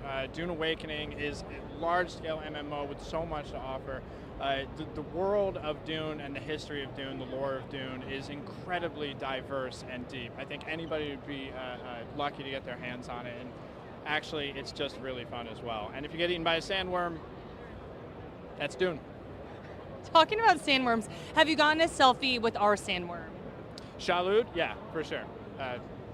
I was gonna ask you to take a selfie with me, but you already took one without me. We can do 2. It's fine. Okay, let's go do 2. We'll be back. Wait, what is his name? What is his name? Hey, you know what? That is a solid dev with a solid mustache. And don't worry about the tears, because you can recycle that in the desert and drink it. Yeah, don't lose the tears. It's actually a very valuable source of hydration. That's why we wear them suits, right? But I love seeing the passion of the game developers around. They're currently around the world. They're in PAX East. We have some here. Obviously, there's a lot. And the Funcom studio as well, celebrating this milestone for them. And people around the globe are celebrating with them. Yeah, this is the Dune Awakening Global LAN Party broadcast. And we've got live LAN parties all over the world. Of course, we've got Jackie in Boston, but just some of the big cities and big countries all over the world that are enjoying Dune Awakening. Truly global stuff, Zoe. It really is, and it's so great because there's so many different whys, right? People are coming from all walks of life to come together and enjoying this game. Some of them might not be familiar with the source material. Others are hardcore, diehard fans of Dune and the Dune universe. So there are so many reasons for so many different people to love this game. You're right, because it's such a huge franchise. So you've got those hardcore mega fanatics like myself that love the franchise, but then somebody else is just like, you know what, I want to jump into this huge open world survival game and see what it has in store. So a real mixed bag of gameplay going on right now. It does indeed. And we have some more visuals for you. This one is about how you're building your little piece on Arrakis.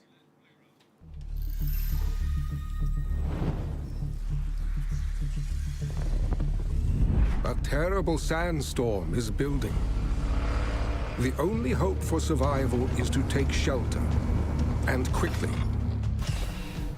On Arrakis, exposure to the raw, unbridled elements is death. But walls alone will not save you from the maelstrom. You need power and the engineering of Chone to raise a protective shield against the storm. Without such protection, even the strongest walls will erode and fail in time, as will anything left in the open. Your exposed vehicle is beyond repair, but a lesson is learned. You need better protection against the dangers of Arrakis. It's time to upgrade your base. Base construction and expansion can be done alone or together with others. With Solido projections, building as a group is easy. To further customize your base, you must align yourself with one of the warring great houses, displaying your allegiance through their unique architecture. The Atreides welcome your aid. Swear your fealty to the Atreides and rise to greatness on Arrakis. Your base serves as a reflection of both your influence and your allegiance to a faction. The safety provided by your base allows you to craft powerful new tools, technologies, and vehicles. Here we are crafting a ground car. Once each part of your vehicle is assembled, you can install modules to enhance its specialization further and customize its appearance. By aligning with the Atreides, you have earned the option to craft their faction-specific ground car. Sector weather alert. A large sandstorm is approaching. On the horizon, another sandstorm approaches. But this time, you are prepared. Your base is equipped with powerful shields for protection, and a custom-built garage that will keep all your vehicles safe from the raging storm. The shields are vital, but they come with a cost. With a construction of this size, the Emperor demands a tax to keep your base running. You will construct grand bases. And in Dune Awakening, you will have the option to share them with others if you choose.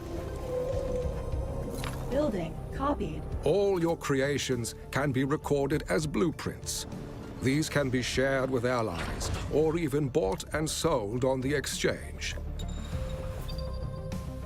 Anyone holding a blueprint can instantly place a projection of the entire building and construct an exact copy for themselves. Dune Awakening's building system allows for limitless creativity. Build your foundations strong, for your walls must stand against the unfathomable forces of Arrakis.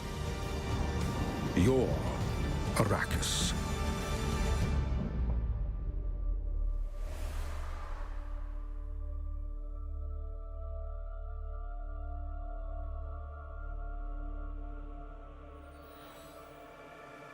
You cannot wait to build, can you, Zoe? I can't. I really can't. And I don't have to wait much longer. It's soon. That's right. And also, beta keys are available. Well, I'm looking at you. I'm looking at you right now because I've got big news. Are you ready? You see this? If you've been waiting for that password to get your hands on the beta key, I know that you want it, and they are going by the thousands. There it is. That's right. Isan Al-Gaid. It's an awkward place. Again, we went into my hair. There we go. There it is. You got to it. So if you go to globallandparty.com, input that password, you can get your hands on a beta key and get playing this weekend on Dune Awakening. But right now, it's time to introduce a couple more of our lovely guests once again. It is. They're back. Jeff and Ollie, how you doing? Hey, doing fine. It's been a while. Yeah. Yeah, we missed you, so we brought you back. People need to take this password and go do what they need to do, right? Oh, yes. Yes. Yeah. Oh, yes. Now. You go play right now. Yeah, that's one thing people need to do. Yeah. Also, speaking of people that need to do things, you guys need to do a high five. It's to my understanding that one of you actually failed a high five. Let's do it. We can't let anyone There we hanging go. here. That was good. There we There. go. That one's for the office. It seems when we everyone back home in the left office. earlier, he was trying to do a high five me, and I Didn't just see like it. cold Just let call him- him. And, oh. anyway, it's done now. It was beautiful. The people at the office will be happy. I've got to give just a shout out to you guys, not just you, but the guys in the office as well, because it is. I think it's a rarity in esports, gaming, and because we work in esports, right? But just in the gaming world, where devs are celebrated and given an opportunity to talk in detail about the game that they created. So thank you for coming in. Thank you to your guys in the office. Where's the office again? So we have offices all over the world, but yeah, in Oslo, Stockholm, Bucharest, Lisbon, North Carolina, Durham. We have also some other offices, Better not miss any of them. smaller satellites. No, we also have a lot of people remote. People in remote. So many different countries. And they're all watching. You said they're sending selfies, watching the. Yeah, they're Global LAN sending. Party. We have a Slack channel, and they're taking picture of their screen with like a glass of wine or something, and then they're just like, "We're just watching you," you know. So yeah, people are really hyped. All right. So better perform. All eyes on you. Yeah, yeah. There's that. We'll do our also, best. you know. No pressure, No because pressure, we're actually but about to actually- get serious. We are. Okay. We We're are. going to get serious again. Yeah, now. because we get Don't to ask me talk to about do, endgame content. Oh, Yeah, we said it. Where do you want to go? I didn't want him to ask me to do an alarm again, you know. 'Cause Not yet. That's gonna be a meme. No, I think the next brief was he wanted you to do something with your. Yeah, can you That's twang right. those? Oh, You want me Can to you swing flip them? it? Yeah, twang. here we go. Oh, nice. Okay. We have gone off piece Nice there. twang. We have completely gone off piece, but I want to see that again as we go along. Yeah, But look, we talk about endgame. Yes. Can you explain what players can expect when they reach it? Do you want to start? Sure. Yes. Absolutely. The end game for us. Well, end game happens in the deep desert, but also not 100% there. Right. That's the last place you go. That's where the best loot is. That's where the hardest enemy are. We talked a little bit about it earlier. You know, this vast open. This is the deep desert that we see right here. So it's really, really, really vast. And you see, there's less density of content than in Hege Basin. But there's a lot of things to see in there. You will fight over spice. You see the spice blue right here, right? So this is where all the spice operation is happening. This is where the guilds are going to fight against each other. This is where you can find a little bit of spice in the Basin, but if you want spice, you want lots of it, that's where you go, right? We have Imperial testing station. We have shipwrecks, different dungeons hidden right there. And every week, the map changes, right? So what was available this week might not be available next week, right? And then I think in the past, we also talked about the Landsrad, right? So this is the faction versus faction grid thing that we have in there. When you have a guild, you can be a guild of one person if you want to. That's perfectly fine. And then this is fine. The best guild. Like you said earlier, like Leslie said earlier, this is solo friendly, right? Yeah, you yeah, can of have a course. guild of one and participate in the Landsrad if you want to, if you don't want to play with people, right? And basically, the Landsrad is the end game. Activity driver. Activity driver, exactly. Yes. So there's a lot of things that you can do. and gathering resource, killing different NPCs, going to places, finding hidden unique things. items. Yeah, and there's a ton of stuff to do, and we'll keep building on top of this as we go live, and we keep updating the game. So that's gonna be cool. Yes. I think that word, like activity driver, is essentially what it's meant to be. The LAN thread, that is. Exactly, and then you go talk to different house representative, and they have different requests for you, and then it's all you need to do bulk of things because this is faction versus faction, right? So the Atreides are fighting with the Harkonnen, and then completing different activities give you rewards for your guild and personally, but it also give you votes that the guild leaders of each guild can use at the end of a week, of a cycle, to vote at the Landsrad. Yes. And then a decree is chosen, then it change things for 1 week. Server-wide Server-wide. rules. Okay, so even if I don't participate in any political anything, I will still be impacted by what's happening in the political landscape. You will still be impacted. Sorry, I was going to correct that. Worldwide rules, because Yes. the world is the top level thing, right? The one thing we've talked about many times, and I think I talked in one of the stream before, is that there's one decree that makes the deep desert full loot PvP. Right? Yeah. Because when you die in the game, you lose a bit of resource and things. I go there and kill Jeff. You have your best armor on. You can loot me, right? Yep. So this happens to the whole server. So even if you're not participating in the Landsrad, if you're not having any guilds or anything like that, this will affect you. There's other things that will affect just the faction. So if you're not part of any faction, that might not affect you. And I just want to add to that. There's a lot of there's a lot of things as well. Customization, especially faction customization, and swatches for the minor houses in the Landsrad that are hidden as rewards behind the Landsrad. I'm not going to spoil it too much, but a lot of because we have a pretty good customization system in the game, I'm pretty proud of that. And there's a lot of those types of rewards. So I think it's most of the colors we've seen. You know, there was the video earlier with the buggy changing her color, purple and then with the beautiful purple. I like that one. Yeah. But you get that thing participating. Going to be riding purple. Yeah, we'd be riding purple. Yeah, we're all about skins. Yes, Gamers love absolutely. skins and shiny things. Yes, we do. It is known. We do. It is known. Yes.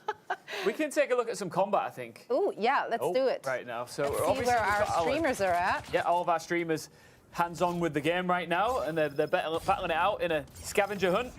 And right now we're seeing some combat. Feel free, lads, to talk us through what you're seeing here. Yeah, be as judgmental as you want. He just got some Spencer blasted by this heavy. He's trying to get through the shield. It's really hard. We were talking about that earlier, so like you see that dodge, the amount of stamina he lost, right? So you have a couple of dodge with the stamina that you have, right? The more hydrated, the more stamina you have. But now he will regain the stamina later. Okay. He's just caught by the Sardaukar. Yep. Dropship. So Shroud is got spotted by one of the flying ship we see during the night. So when they spot you, you're stuck in place. They drop in PCs, Chom mercenaries, to hunt you down. But of course, he's on a bike, so he just said like bye, and then he just left, right? Yeah, I feel like you kind of have to really not pay attention to be caught by those. They seem so obvious to me. But the lights move very like unpredictable. It's really weird. Like I'm a scaredy cat. I see any of them in the scare. I'm just like, I'm running. Yeah. I'm out. Exactly. Yeah. Why take the risk? Everything there tries to kill me. So that's 157 flower sands. So someone in there has completed one of the tasks, which is great. Is flower sand, is that a difficult thing to harvest? I don't think it was a lot of points. It's fairly available. It's fairly available, but the thing is, it's on the sand. Yes. And you have to make noise to get it. Yes. So the sandworm will automatically get harvest it by hand, which is not really great. It takes a lot of time. Yeah. Or you can at some point unlock a static compactor, which is a Fremen tool. Oh, it's actually 40 points. I was completely wrong. 40 points. 40 points, nice. Yeah. Well, it's 150 flower sand. Yeah, it's 150, so you need a lot of, I think they had static compactor, as I was talking about. Stack real, nice. So then when you static compact on the sand, it makes a lot of noise. Yeah. Right, so the worm will come. Guys, I know what you're here for. The worms. There's a good chance we're about to do worm kill here. Look, this is a risky move. Oh no. How risky is this? We'll see. Still a while to go. But like, they're not. The quicksand. Oh no, I think they're fine. Yeah, they're fine. You think they're so. fine? Yeah. No. They're fine, right? I think no, they were fine. Why did you? No, they're not. No. Guys, you're the developers. You said they were fine. They were so fine. They were so But then they went around. Oh, look at that! A different view of it from behind. They were so fine, 100%. I tell you, there was no way. And now it's quicksand. Oh no, quicksand in addition. No. The funny thing. Get out. No, not like this. When disaster strikes. Get off. Oh, they're so dead. They're so dead.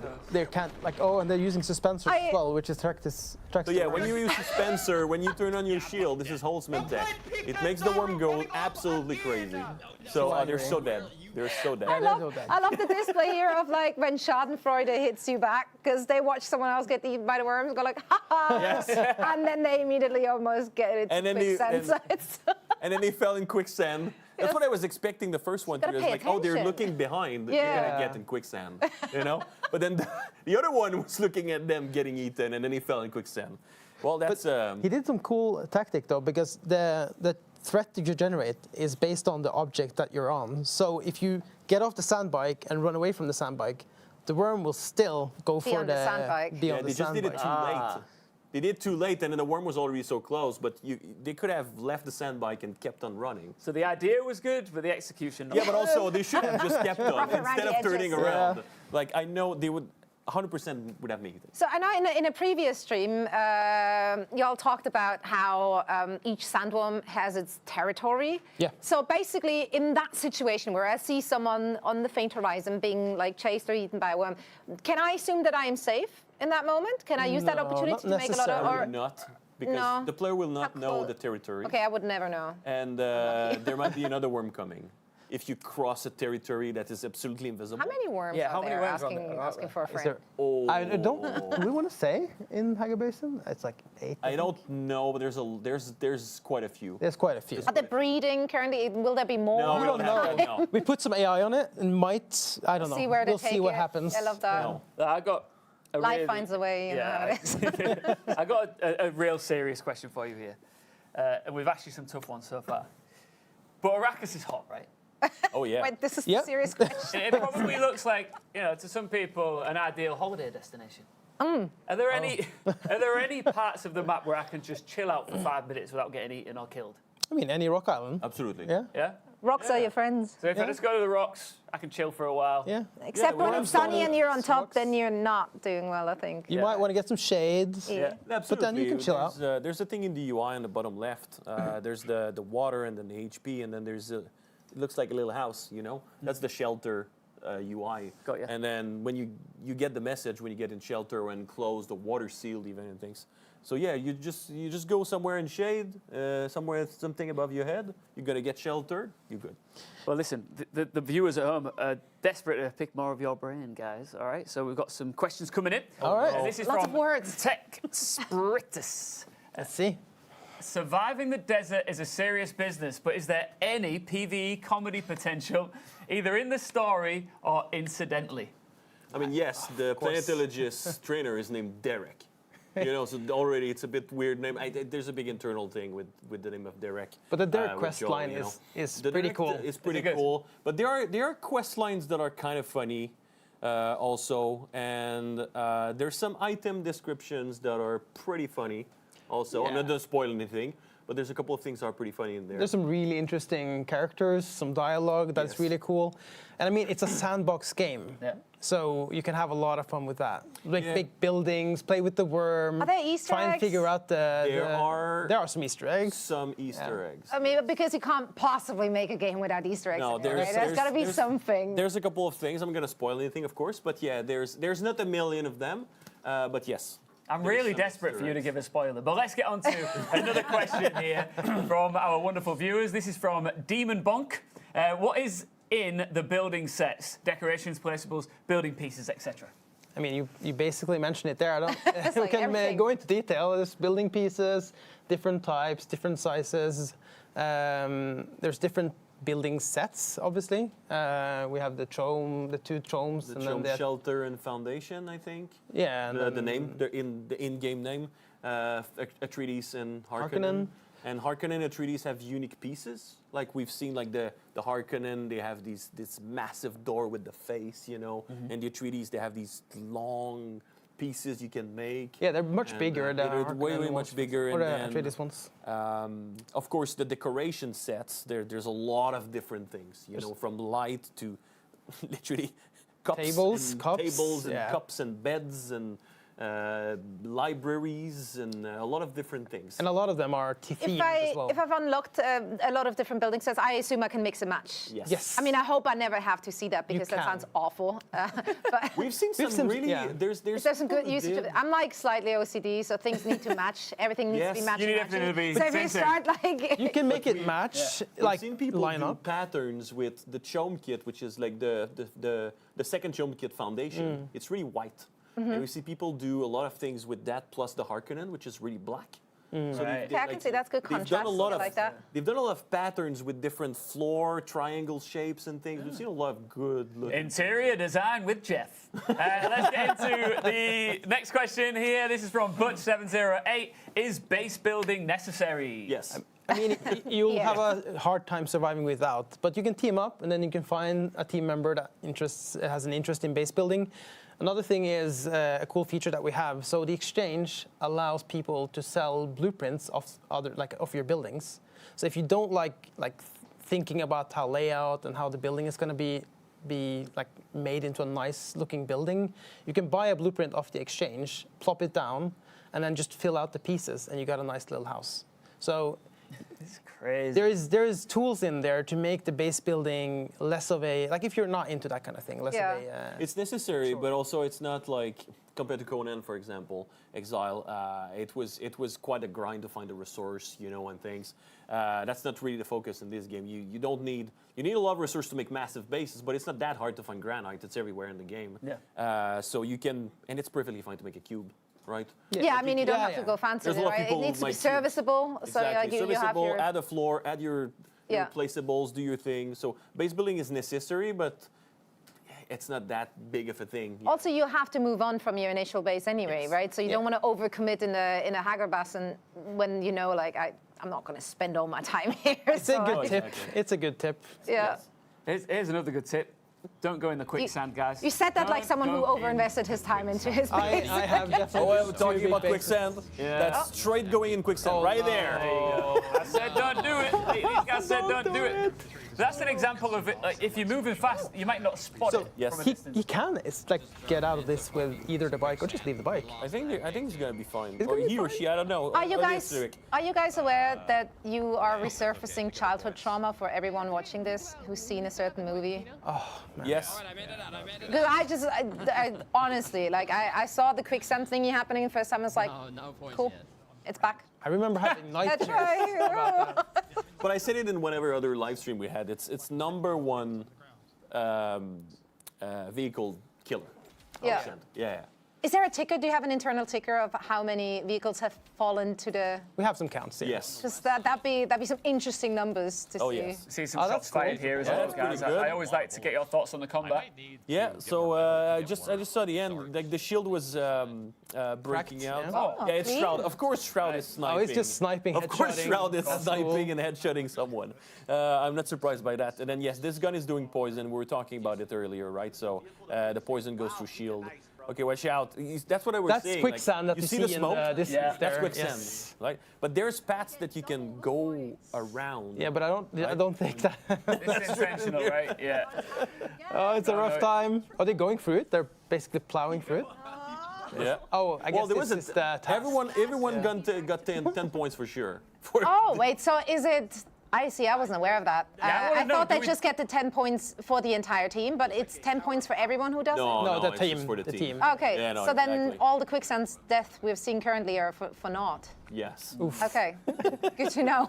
Exploring an more eco lab. Do they know? I don't think that. Can I get? Is it possible to get an update on the scores from our team behind the scenes? Actually, we're just gonna bring them in now to see what the gap is between our two teams. All right, so we've got lose a vehicle to quicksand, of course. You can only hit that once. You can lose as many as you want, but you're staying on 10 points. And gather a worm tooth are the only two that they've managed to cross off the board so far. So they're still just The only on things 20 they points. manage to cross off are the things that are basically Kill yourself happening in a way. When you die. When you die. That required no skill whatsoever. Cool. I wonder what they're working. I'm sure they're working on something big. I'm sure. Surely. If you look over here, 190 okay. points. Okay. Oh, wow. Can they get everything? Atreides have been doing big business out here, So how knocking did- things so off. What are you most impressed with, guys? I mean, there's a few things there. The blood is pretty good. The flower sand, sand, like we were saying, flower Flower sand is sand. it's super dangerous. They done the sandbike. That's pretty. I'm genuinely resource gathering. surprised that they don't have a worm tooth. Yeah, I'm surprised by They're like, nah, we're not dying. Maybe they're saving. I think that that's surprise coming through. They're It's like, like, I'm nah, not we're gonna not die. dying, dude. Talk to a trainer. That should be an easy one to do, though. Yeah, but you have to know where they are. That's the hard thing, right? Where are they? Well, they can't be super far off, right? No, absolutely. I would assume that they would be in like the second area you're. Yeah, heading to. they're kind of close-ish to where they spawn, but also like if you pass close by, you will get a map marker on your map with the trainer icon. But if they don't look at it, also it's hard to know what you don't know, right?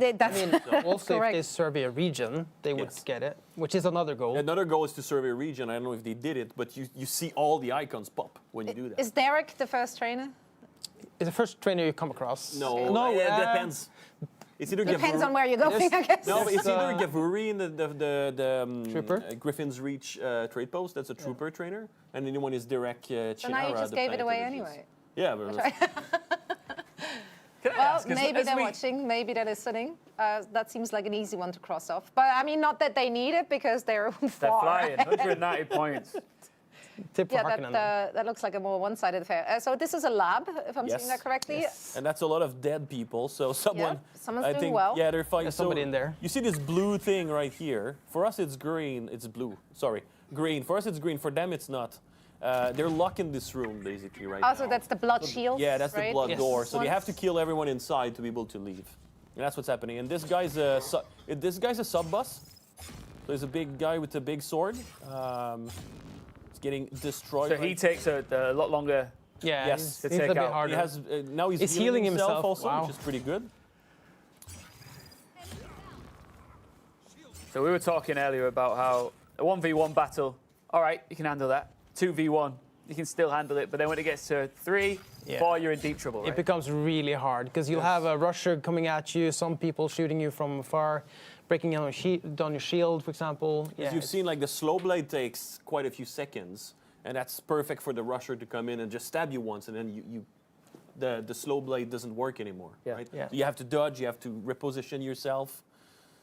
And also, they're further into the game now, obviously. So the further along you are, the more difficult it gets. There's more enemies. They're faster. Definitely. They're more aggressive. They have more they seem smarter, if I may say. They come across as smarter because they have a lot more tools at their disposal, right? So exactly. it's really. Beginning of the game, they just shoot and stab. Yeah. So yeah.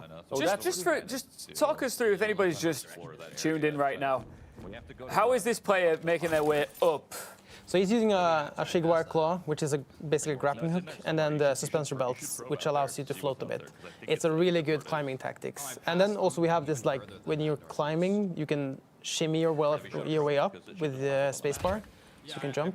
Oh, he's surveying a region. That's good. Maybe we'll see the trainer now. Oh, I think they're gonna get to World's End because they're in the right part right now. They're gonna survey the region and then they're gonna see the NPC base. I think one of my favorite activities is actually like climbing, using Shigawire, suspensors. It's really fun to traverse the Yes, and the cool thing with the power also is that when in combat, the power is kind of like your second health bar. Yeah. And when traversing, it's your second stamina bar. Because when you're suspensoring, you're using power and not stamina, and then you climb with stamina, and then when you're running out, you can use your power to climb more, and so on and so forth. So you can alternate. Exactly. Yeah.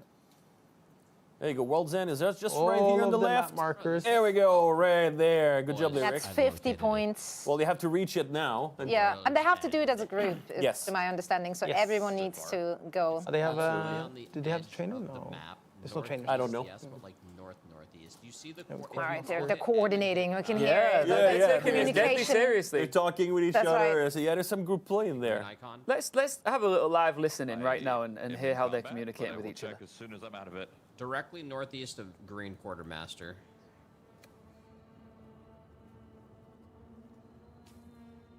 It is a bit of a pain in the ass to get here, but I think I found the path.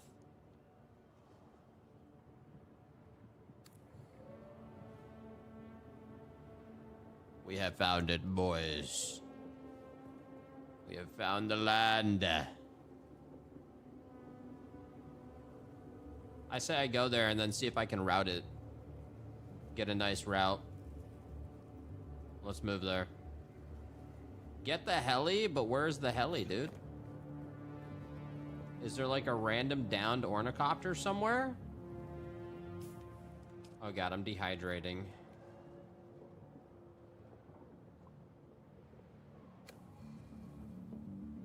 Alright, I'm going.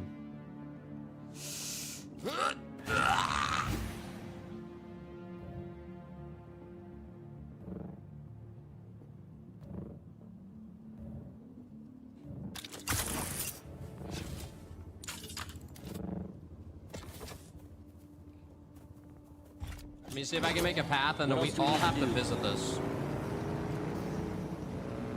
We're gonna lose a vehicle to quicksand. Yeah, we've assembled. Have we refined cobalt paste? I don't know if we've done that one. That's what I'm doing now. You can drive, no problem.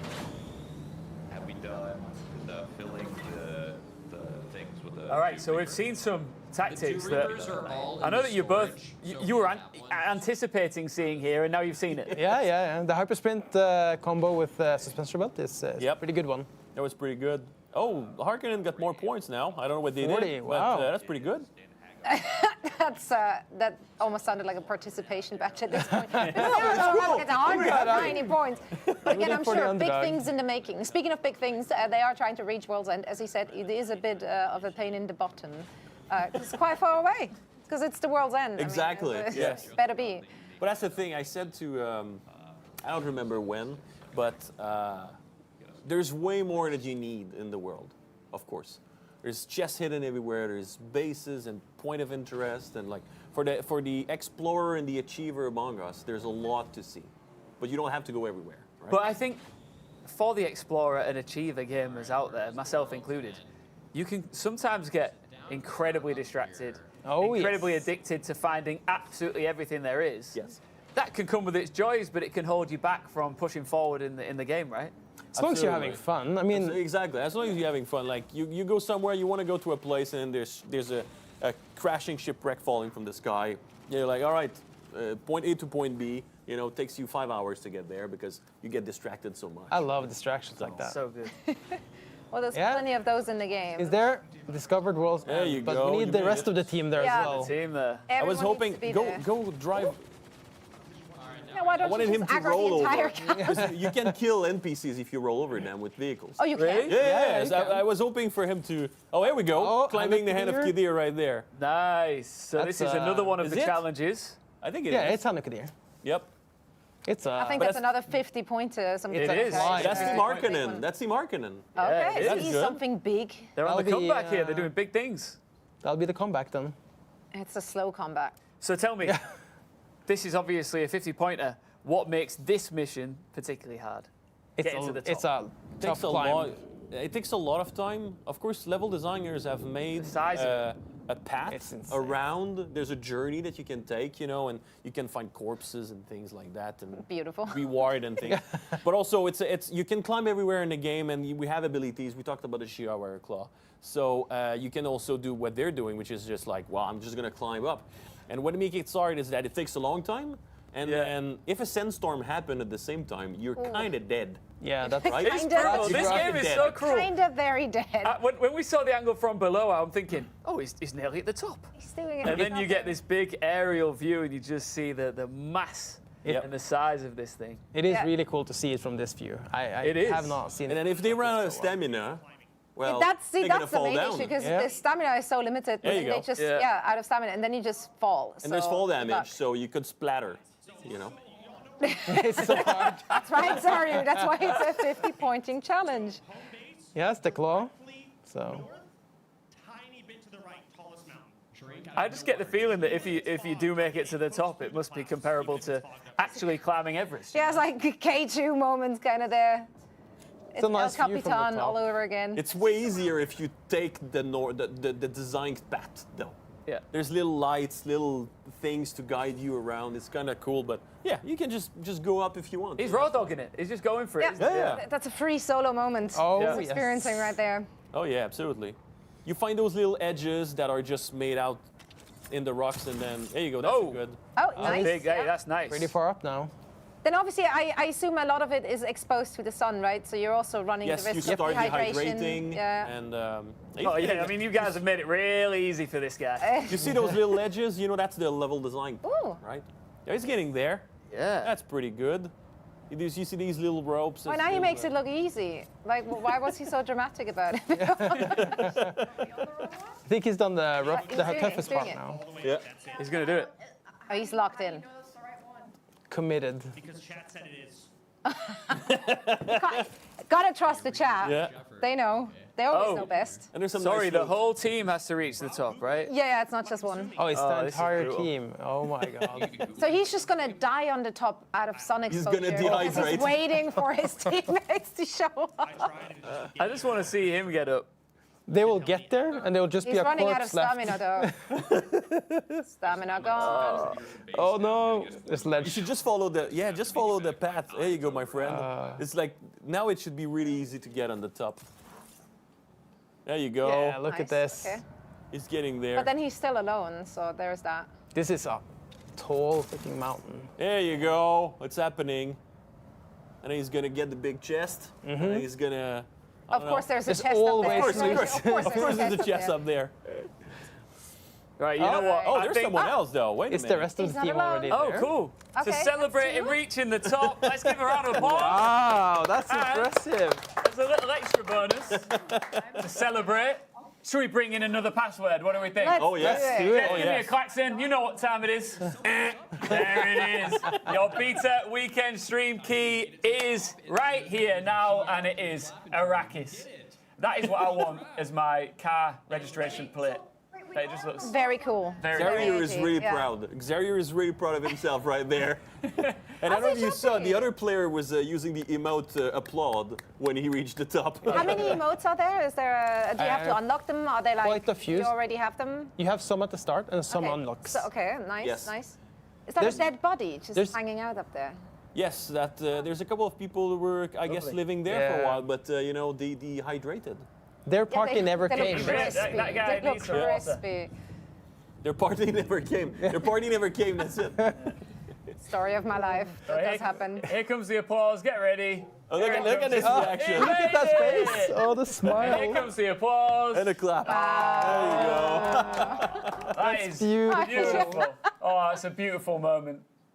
That is a well-earned and well-deserved Yeah. applause. Well right there. done. Yeah, but now the rest of the team has to Yeah, show exactly. up. So there's that. Just got to chill out. So that's why it was worth a lot of points because now they're spending their time doing nothing. Yeah. Because the others need to come, right? So Yeah. It Yeah. takes you off the grid, doesn't Yep. it? To be adding more points.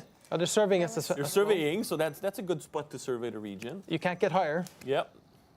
So Is that that is the the highest highest. point? Sorry. Yeah. Same question, though. It's Great not minds. exactly the highest point. No. It is Where's the highest point, guys? one of the highest. Well, there's another landmark we can see on another region called the Shield Wall. There's a Okay. big rock formation, and you can go on the top there. And I think there's even other spots that are higher in the game, like another mountain on top of a mountain. On top Since they seem to be points of interest, I assume I cannot build there. Not exactly, no. I don't think we. Because they all have kind of cool stuff to find. Yeah. And then you cannot build when there's cool stuff to find. Because Okay. we don't want people to basically build a wall around a It's chest like, and then just loot it forever, right? So, yeah. Like you cannot put the sub-thief console at the top there. Now the next is to jump down. Yeah, that's the best part. Oh, I can't wait to see that. Just like, oop, Well, welcome once it's a again Spencer.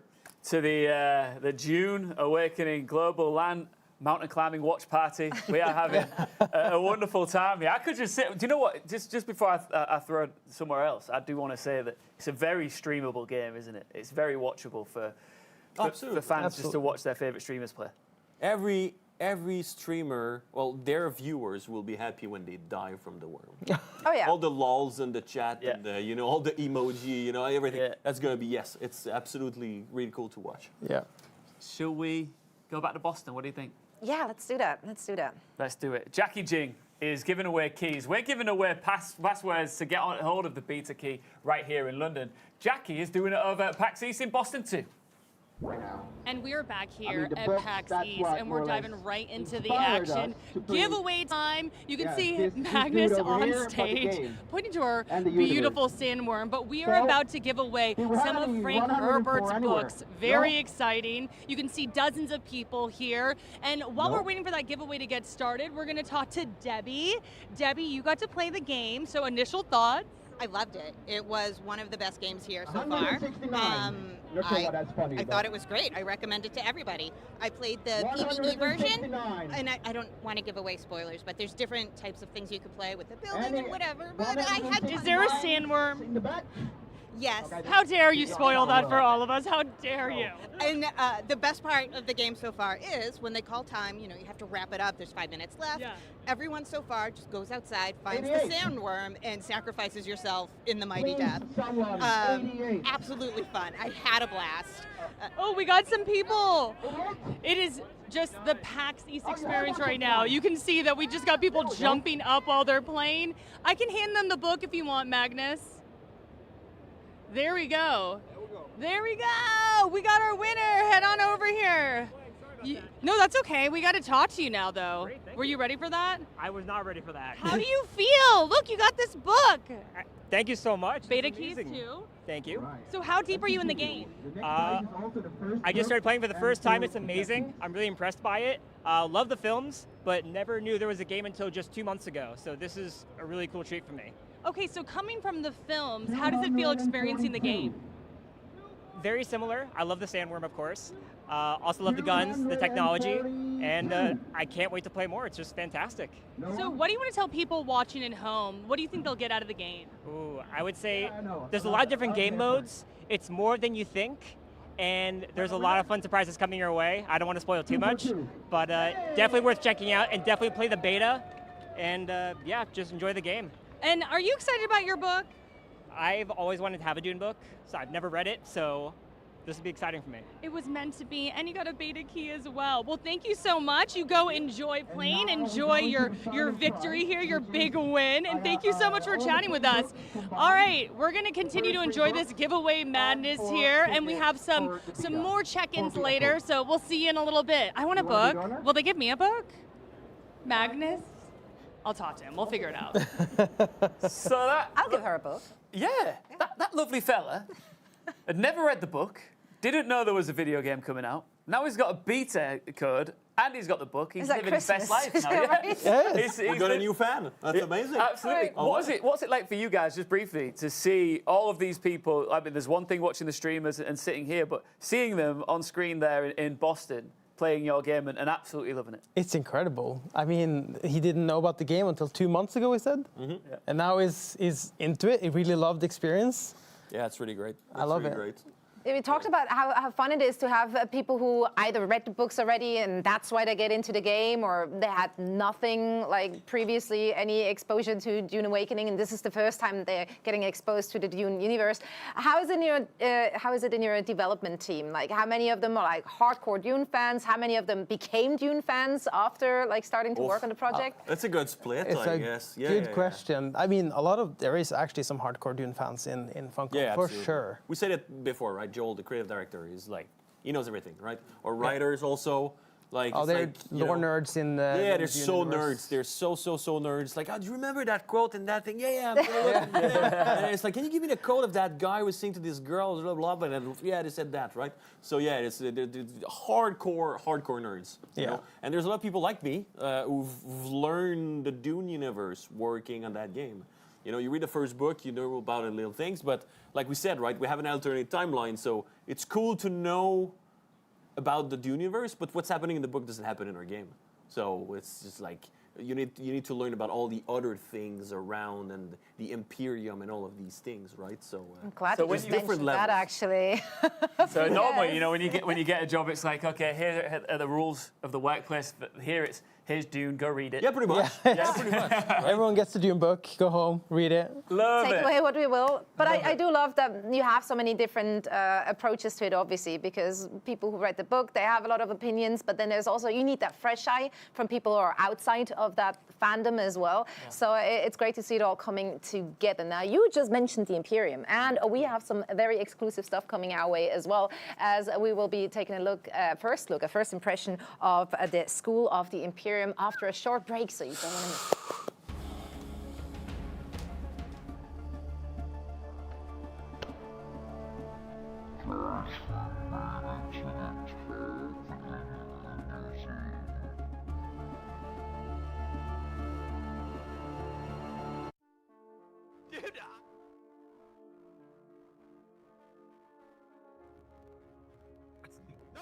You're done.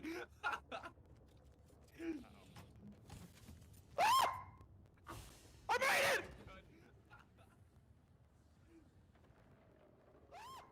Fucking made it.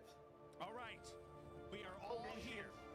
Zario. Oh, no, not to the base. Not to the base. Across the sand. Oh, my God. Zario, can you... We need a job. Yeah, whatever, man. Let's go to Haga Rift. We'll get 30 ray amplifiers, 20 calibrated servox. It says can be found around Haga Rift. We know where that is. Let's just go. Do we have the thing that lets us mine materials?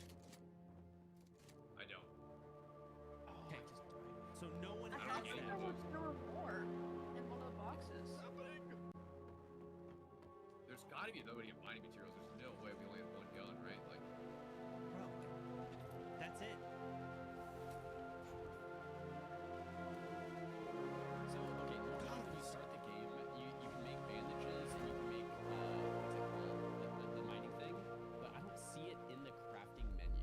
So, what my guess is like something with our servers, since we're like boosted accounts, we don't have that, but we're supposed to. So listen, we're not playing. We're playing it. We're doing the fucking whatever this is run. All right, it's not how it's meant to be done, but we gotta play it where it lands.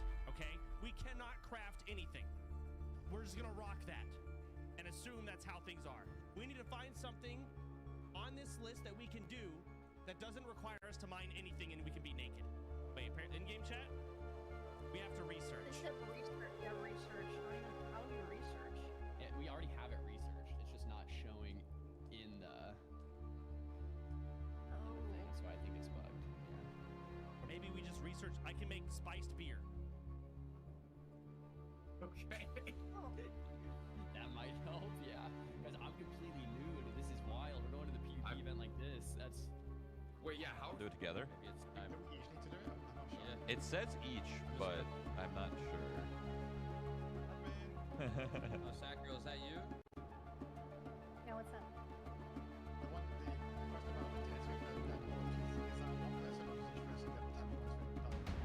I already counted it because I know some of you guys have died already. Oh, okay.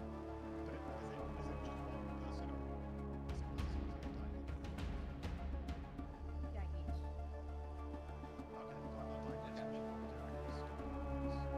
Alright, let's drop all our stuff. Can we just drop on the ground? And then make sure you get a respawn. Is that you? Yeah. Man, yeah, we need some stimulation. We need to find something right now. Where do we go? Do you guys have the doc of like different objectives here? I think we have to go. Yeah, I have it up. Yeah, Link to me? that was your. Oh no, I got it. Dude, I don't even have pants on. I'm not pantless. That's crazy. Dude, you gotta get some gear on, man. Seriously, this is getting crazy. Fill 2 debit with water. Survey a region. How do we survey a region? We need a probe launcher and a probe. We can't do this. We have to probe that. 20 steel ingots, 150 flour sand. Use the vehicle quicksand.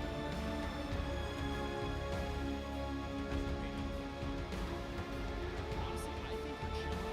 This is no way to go. Let's take it, Zario. I think we need to somehow figure out like a gear. Like if we go raid at the base, we kill enemies With and knives. take their gear. I'm down. You're watching the Dune Awakening Global LAN Party here in London, and it's all What do over you mean the world. London? It's Arrakis. Yeah, sorry. Here in Arrakis, we are cooking. Common It is mistake so to make. warm. It's so hot in warm. London. Yeah, look, the sand makes me a bit delirious, you know, the heat. It's but the listen, spice you have. it's the issue. spice. It's the I knew there was something in the air.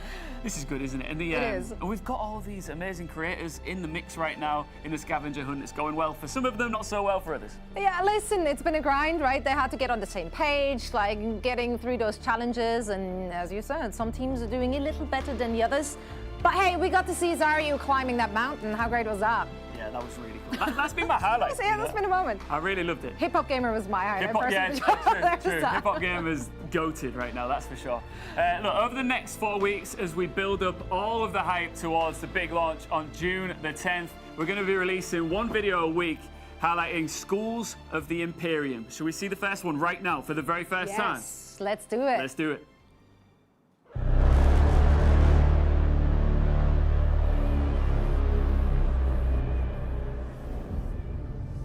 The spiritual and political school of the Bene Gesserit traditionally holds their knowledge and abilities within the confines of their sisterhood.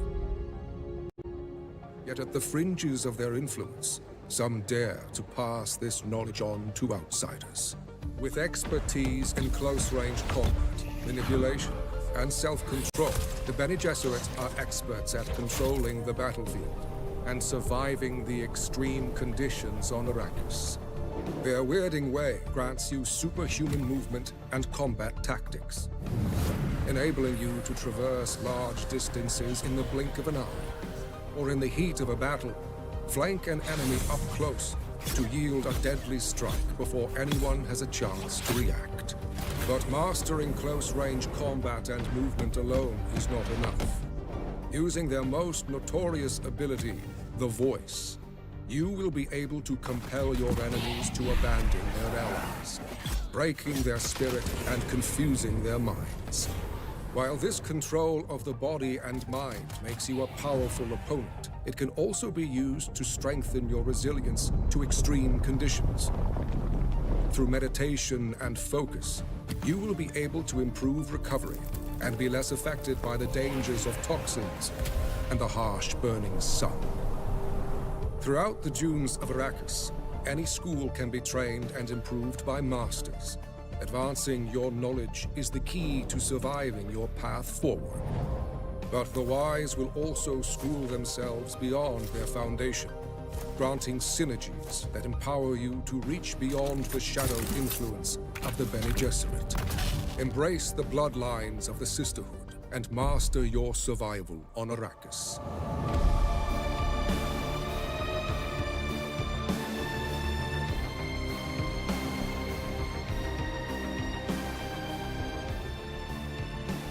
Schools of the Imperium. Love that Thanks. for all of us. Thank you. I don't know what happened. Episode 1 you've just seen there, the first drop. There is 3 more to come as we build to launch. I love that because obviously the classes are very different, but you can intermix the different classes in the trees. And we talked about that already with our 2 developer guests here. We, of course, have Alex as well as Viljar joining us once again. Welcome back. Thank you. Let's dig into that first video we saw. That was highlighting the Bene Gesserits. What else is there to say about that? So the Bene Gesserit, they use the voice, as we saw, they compel. They also have supreme muscle control, so they can move really, really fast and reposition very, very fast. They can also kind of almost make it look like they teleport behind and be behind their enemy to take them out, so yeah. Can NPCs use these kind of abilities as well? Yes, they can. So there is not enough content throughout the world that uses Bene Gesserit abilities, but it is coming on at some point. It is coming. Should we broaden this out a little Sure. bit? I know we're going to see more videos in the future about the different schools, but can you give us a little bit of insight into what we can expect? For the other schools? Yeah. Then you have the sword master, who is good at, obviously, swords, melee, close combat, those kind of things. You have the trooper, who's good. They focus on things that explode and also ranged weapons.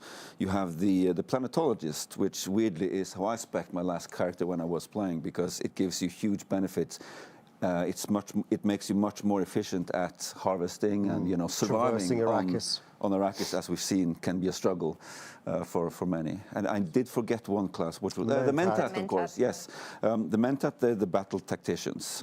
They will place out machinery that will help them in their fight. Like they have the Holtzman shield wall that they can place out, which has many uses, and also they are good with poisons. They also get the Hunter Seeker as their final ability in that tree. I love how many iconic abilities we have there. Obviously, the voice with the compel, and then the Hunter Seeker, and a lot of other things that we know and love from the universe.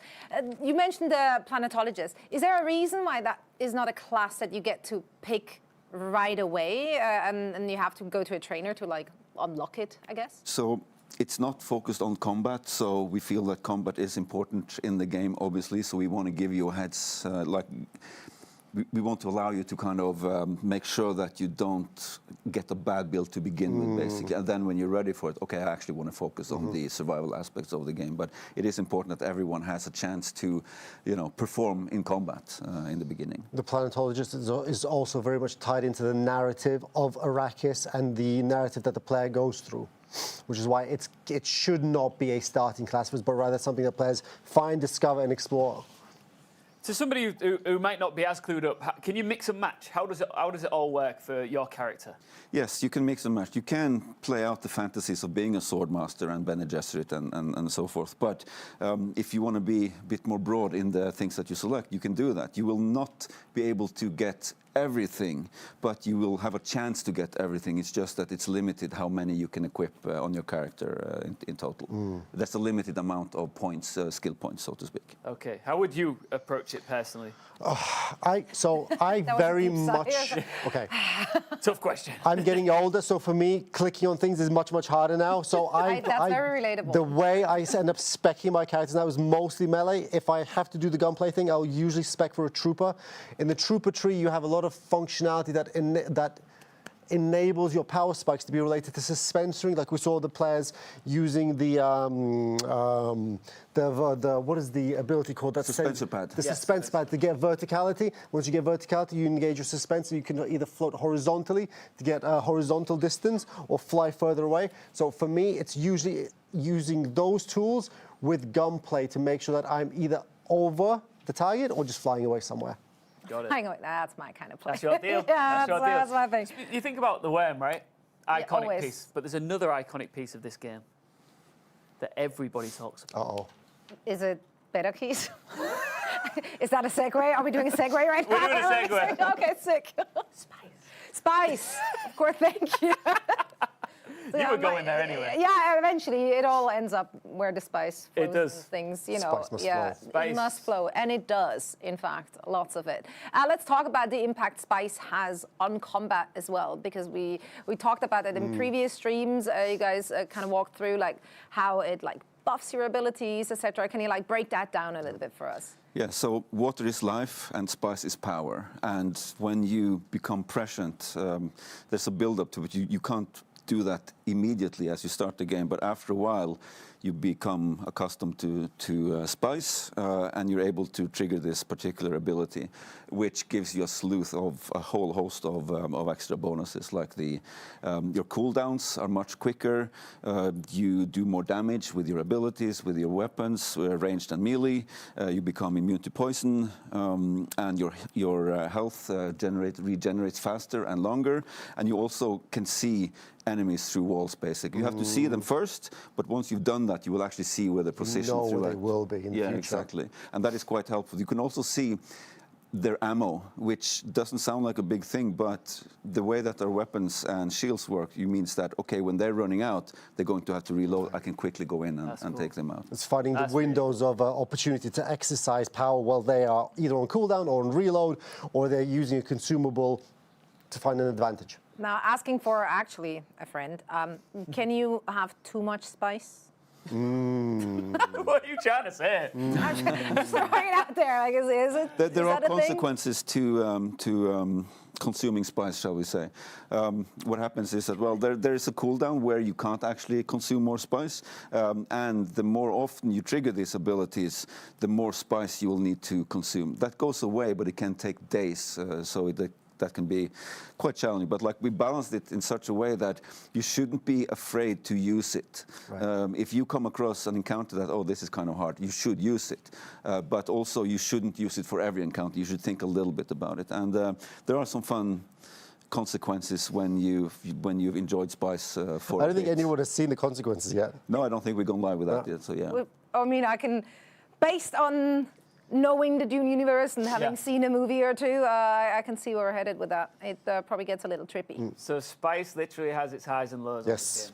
Yes. Can't wait to see more of that. I love that. Absolutely love that. Yeah. Now, generally, how does the combat evolve if you're going from area to area and as you're progressing through the game and obviously build out your skill trees? So depending on your pick of archetype in the beginning, you will progress through the game and find other trainers. As you find them, you get access, like Villa was saying, to other skill trees to choose, mix and match your playstyle. The NPCs will progress with you as you progress through the game, meaning that they will get more abilities, they will get a little bit faster, a little bit stronger. Do they use spice? Not the ones that we have, not the NPCs that are right now in the world. There are some special cases that players may discover, but that's future TM. Okay. They will become faster, they'll become stronger, they'll become more reactive, they'll sense what the player wants to do. You hit them thrice, the NPC will decide to dodge maybe once every 10 seconds in the early game. In the latter game, it'll dodge once every 5 seconds or 3 seconds. And then you really need to force the situation using all of the tools at your hands, such as your abilities, gunplay, and melee play, to really make a dent in the Tier 5 and Tier 6 content. And on that note, like, we did want to balance combat to be a little easy in the beginning because there are so many things that you learn. As I said, like, there are probably 4 or 5 big things that are trying to kill you. So we wanted to make sure that combat was approachable in the beginning. But if you kind of don't care about exploring the skill tree or developing your tactics will get stale and you will get punished for it. So you will have to get better. You're forced to evolve. Yeah.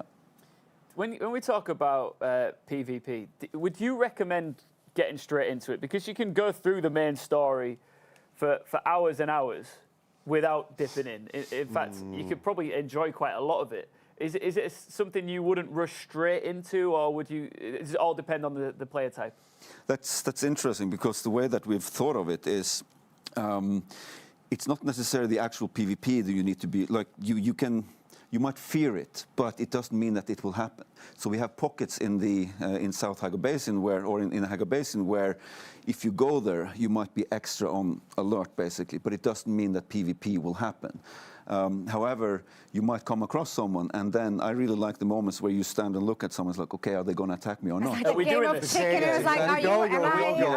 want to go? Yeah. And what we want is that you make a friend or an enemy. Either is fine, but then when you get towards the end game, you might come across the same person there, and it's like, oh, I remember not liking that guy, and then you might have something I love that. to fight over. Is the proximity voice chat, which is, as I understand, disabled by default, but obviously if you want to really immerse yourself in a game, you enable it. Is that on in the PvP area? So can I hackle people? Can I be that person? They can also make sure that your voice don't get through to them and everything. But yeah, the voice chat is quite important in that regard. And we've had before, when it was only, let's say, me, Joel, Alex, and we were playing different times and everything. And then you see someone, and then the person starts talking to you. It's like it's a special moment. Different experience. Oh, actually, this is something fun that works. One thing I wanted to ask was, sorry, 1 second. Hold on. Let me just double check. Are you sure? Are you certain? 100%. Roll this. Worm kill. Incoming. Dude, this is so dead. This is so dead. Absolutely am not. Who called southeast? There's nowhere. Just getting his cardio in, minding his own business, having a little jog through the desert. Sprint it out, make more noise. Yeah, that's right. Is that drum sand right there? Yes, it is. Yes, it is. Somebody's dead. Oh no. Might make it. What's for dinner? No. Not today. Congratulations, you got a worm tooth. There's more where that came from. I'm pretty certain of that. Does that ever get old? No. Strangely not, no. Yeah. So there needs to be an internal kill count on like how we many need num-nums the worms had. I want to end of do that. year. There should be you should drop the numbers at the end of the first year. I'd be very interested to see that. Yeah. I'd be very interested to know what you make of. Obviously, you've seen streamers playing the game already. You're seeing them here during our show. What do you make of some of the play styles you've seen on display? Not only the climbing of the mountains, the travel mechanisms that we've seen in use, and also the combat too. So we've seen a lot of cool stuff, a lot of people understanding skills and how to, better play. We've also seen a few mistakes here and there, particularly when it comes to dealing with the worm. And when you have your worm tooth, that's one thing. But afterwards, there's been a few left and right turns that seemed not necessary at that point in time. Exactly. Perfect. Great timing. Bit of combat for us to talk through here, guys. No, we're not going back to the base. Me and Amy are exploring. So he's running Benny Jester mostly with Compel, Bindu Dash, and let me put the glasses back on so we can see the icons far away. We should do that.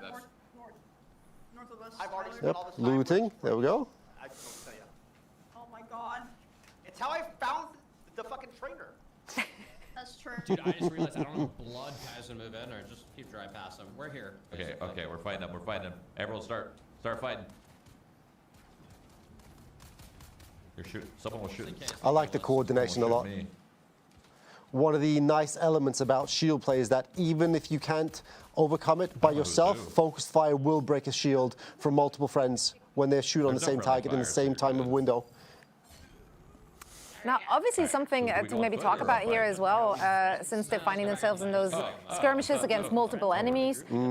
They are currently in a guild, not in a group. Right. Now I understand that AoE damage and also AoE CC would affect the group members or the guild members, but not equally. So we had feedback. We had a situation where we wanted to allow clean PvE cooperative play, where if we're fighting together against one NPC and you're in melee, I want to go in and help. Players were experiencing that. They ended up hitting each other too often with a melee play, with a grenade. So we took the feedback on and said, friends want to be friends, they want to play together. We'll be gentle and we'll disable, at the time, guild damage and party damage. We let that go live for a bit in the persistent beta, and then the feedback came back again. Actually, this makes the game far too easy. We want to be able to play together as a party, but the guild aspect of it, the players wanted us to pull it back. Said another way, if you're in a party together, slow blade, please. No, please. No, slow blade. Tyler, slow blade. Come on, give it to us. It's like, how many times do you have to slice until you realize it's not doing anything? I just need to say that this is a particular playstyle that we're addressing with the standard changes we're doing. Exactly. Right. So in group play as a party. Oh, there we go. Just took them a hot second. Yeah. Woo!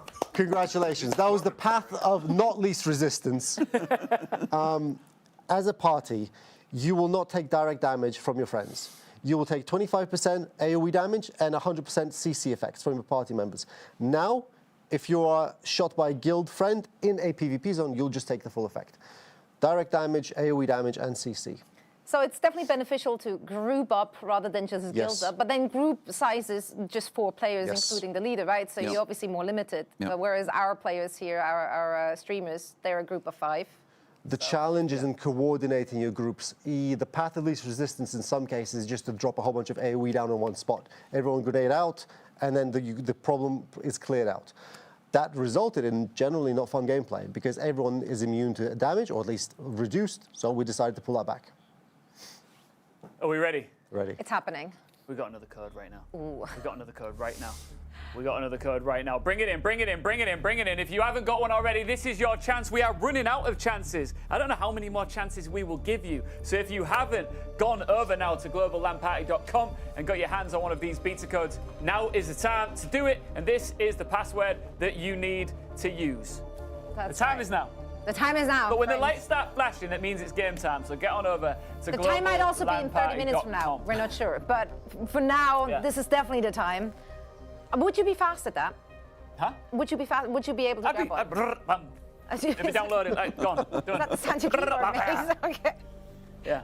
Perfect. Love that. So we've got tens of thousands of people playing this, and we've got thousands of people watching along at home, and we've got questions coming in as we go along. So I've got one for you guys right now. Should we go for it? Let's do it. This is from El Jefe. How do builds and strategies differ in PvP or PvE? I would say it depends on how you like to play, who you like to play with, and who your opposition usually is.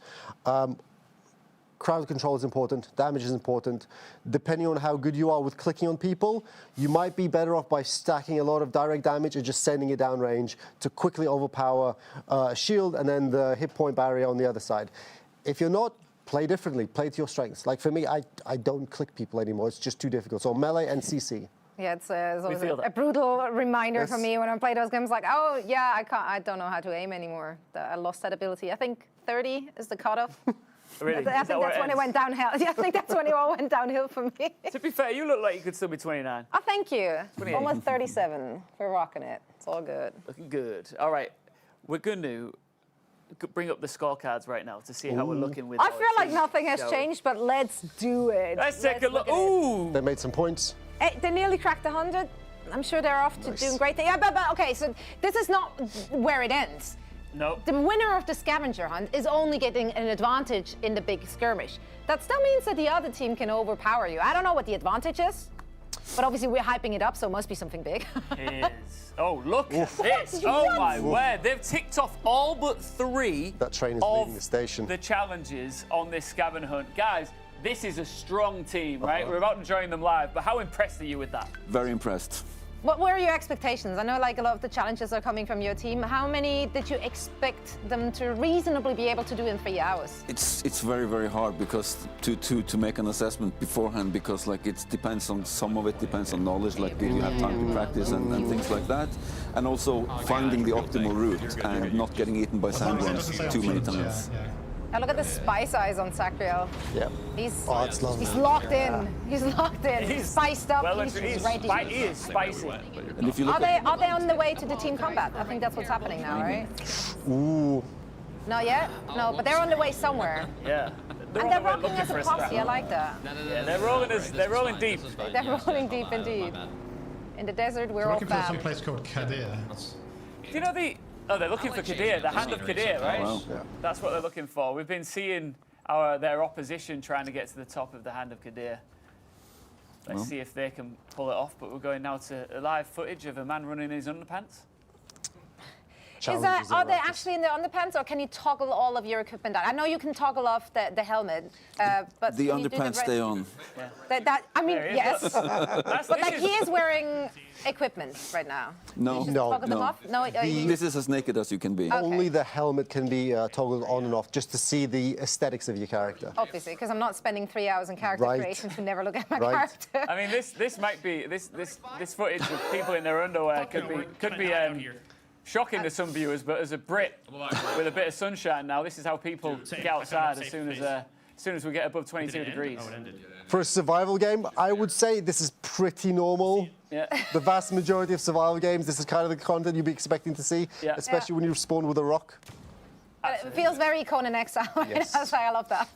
How long do you think you'd survive in the desert in your underpants? About 5 minutes, yeah. Why is that contingent on what you're wearing? I think it's a general statement. Just clothed, it would also be 5 minutes. Doesn't matter. Okay. No matter what. Just checking. Yeah. So, back in the day, before we had big open world games like this, You hear that? you know, a linear game is a tough thing to develop, I imagine, as a game developer. How daunting is it when you tackle an open world game of this magnitude? Because I imagine you just come across things that you, I mean, no pun intended, need to develop all the time, every day, every second, every hour. Yeah. Was that you? I don't think any sane person would take on this challenge knowing what they were going to, basically. It's been a long journey. It's been very challenging on the design side. It's been very challenging on the balancing side. But looking at it now, it's like, it's beautiful. Like, Things are coming together, right? Yeah. Because if you see the latest Dune films, And am I right in thinking that you had taken on the project to make the game prior to the films coming out? Is that right? Ooh, that's an interesting question. I think we knew about the movie, and we talked about the getting the license then, but obviously we didn't know that they would be such huge successes and everything. So this there's a synergy there that's very, very helpful for both, I think, maybe. No, absolutely. And the point I'm making is that like the films are just so cinematically beautiful, and I do believe from watching it here and playing it myself, you've really captured that beauty of the big, vast world that is Arrakis. So I think that's films are a big testament inspiration. to him, isn't it? It's like the scale and obviously the type of game is already such a huge mountain to climb. But I think the insane thing is doing it in a pre-existing universe, which obviously leads to way more challenges because you have way more constraints than any other game studio. Expectations, working in a box. People have read the books, seen the films. Expectations are pretty high, and at the same time, we need to have the design freedom to create an experience that's new yet similar, understandable, yet pushes the boundaries of what people have experienced in other survival games. It's Mission Impossible, but you did it. Yeah. And you also have people who just like, oh, this looks like an interesting game. I just want to play this game. It looks cool. And it's like, well, they need to be able to have fun there as well, right? You don't need to know all the lore beforehand. That's right. We have some more viewer questions coming in. Worth my salt. I'll read them slowly because I never know if it's inappropriate or not. So I think I've said some inappropriate ones already, but never mind. That's how they get you. What tiers do beta cover? Just one? 1 and 2. Yes. Yeah. So in the South Hagar Basin, that's tier 1, really tier 1, and then in the Vermilius Gap, that's tier 2. Yep. I think when you looked at the streamers, they play in tier 3. So Vermilius Gap and beyond, actually. So they have to have put in quite a few hours already. Yep. All the more surprising that they're still just slicing and dicing without a slow blade. But hey, who am I to judge? That's going to get adjusted. People's expectations are going to get adjusted to the new experience that's going to be coming online. They'll love it. There's coordination obviously happening on their side, even though they're way ahead already. I think they're going for the completionist arc here. They just want to take them all off. I think they have still a little bit of time. Let's listen in real quick to see where they're at.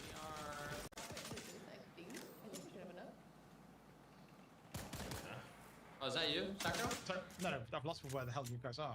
I'm back where we started. Oh yeah, I have someone to zip line. Who's this? That was my zipline. Okay, so we're together. Did you see where to use the keycard thingy we just got? I don't know. So we got the band. Oh, maybe the band is just for this room. I'm wondering if it wants us to climb the mountain. Yeah, I think so. Yes. Oh, it does. Oh. But You guys ready to PvP's climb? in 10. Like just manually Yeah, I don't know if climb there's it? enough time. Yeah, no, it's this Manually mountain. climb? Yeah, we climbed this mountain. I'm going. I'm climbing. Here.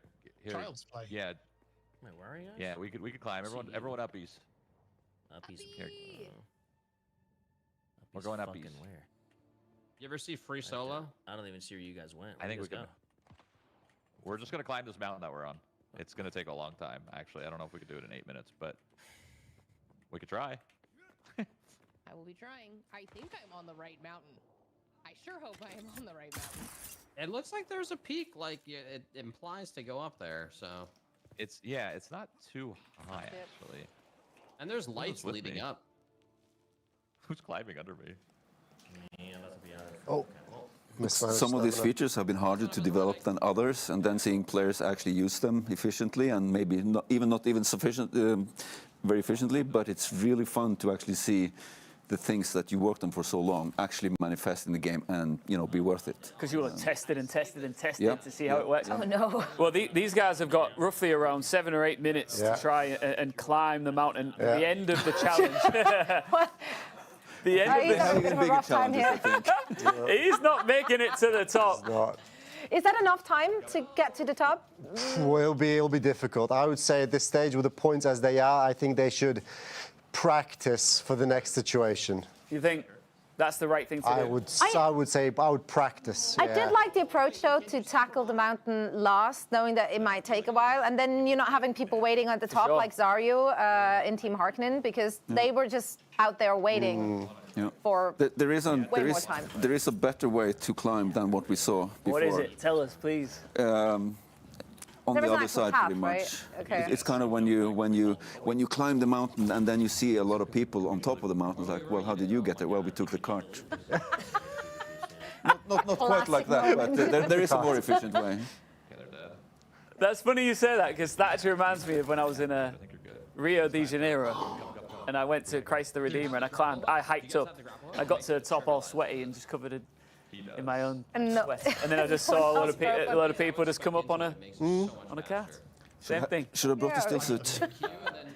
Well, it looks like Sacriel is going to make it. He has a nice flow. There we go. Nice. Okay, well, that's one. Unfortunately, the entire team needs to reach the top in order to get the points. I'll make it, don't worry, I'll make it. Let's give him the points. Okay, let's see.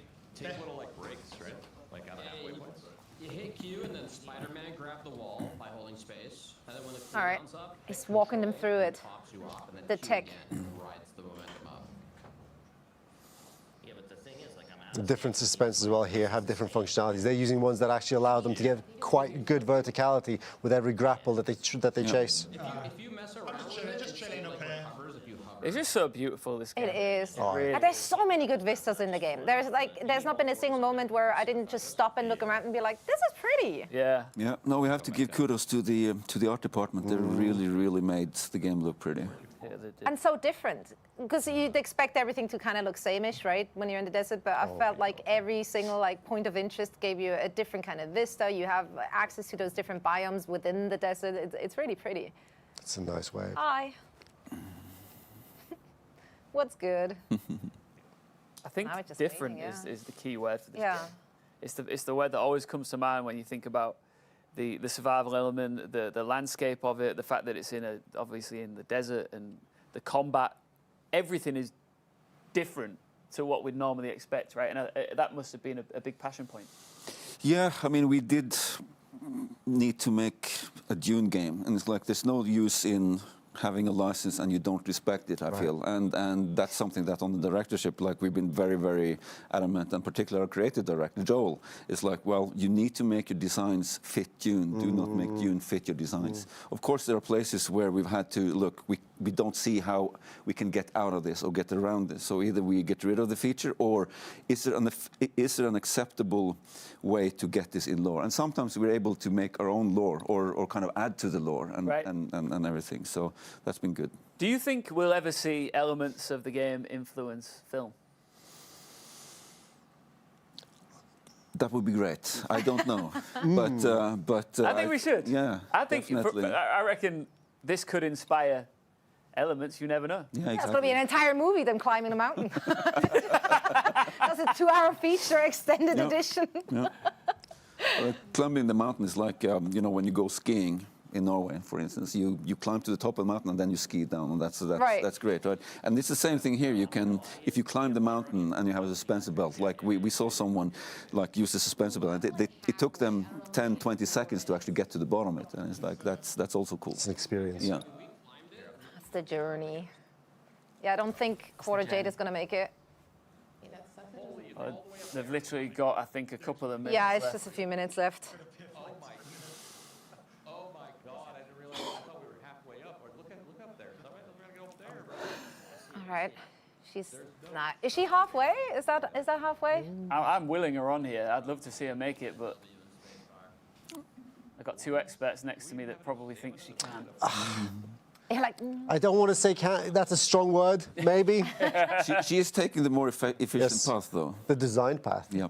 But she doesn't have the belt, right? She's not using it, at least. No, yeah. Oh, no, she does. She does, okay. Well. Just in the last minute of play that we have of the scavenger hunt, I just want to ask you both briefly. What would you say, this is tough, but in a sentence, is your favourite element of the game? To me, it is combat, how it flows in and out, and it's like it was a tough ask that we made, but I think that the team has delivered on that, and to actually see that manifest, because you start out, it's like, well, I think it should be easy against one, harder against two, and then difficult against three, and like how that manifests with 30, 40 different abilities, all the skills, and the skills from the player skills as well, and just see that actually worked. It's like. It came from somewhere where it's like, well, maybe it won't work, and then you iterate and you get to a point, wow, this is pretty good now. So to me, I'm very, very proud of the team to have delivered that. Seeing as we worked on combat, I'm not going to say the combat element. I'm going to say, honestly, for me, I was not the biggest Dune fan until I started working on the project, going through the books, reading them, especially reading them after experiencing other entertainment media. It's not the most easiest of reads, right? Speaking to Joel and having him talk you through what every step means really opened me up to the experience, and then seeing it come alive in the world, in the narrative, in the storytelling, and then plus all the parts that go in there, then the extra bits like the deep desert, the lands, right, this and that and this, the exchange. I think the sum of the parts are really going to sing together once it all clicks. Because there's reading a book out of leisure and pleasure, right? And then there's reading a book and thinking, I've got to make something about this. Source material, like, oh. But like on a global scale, seen and used by millions of people.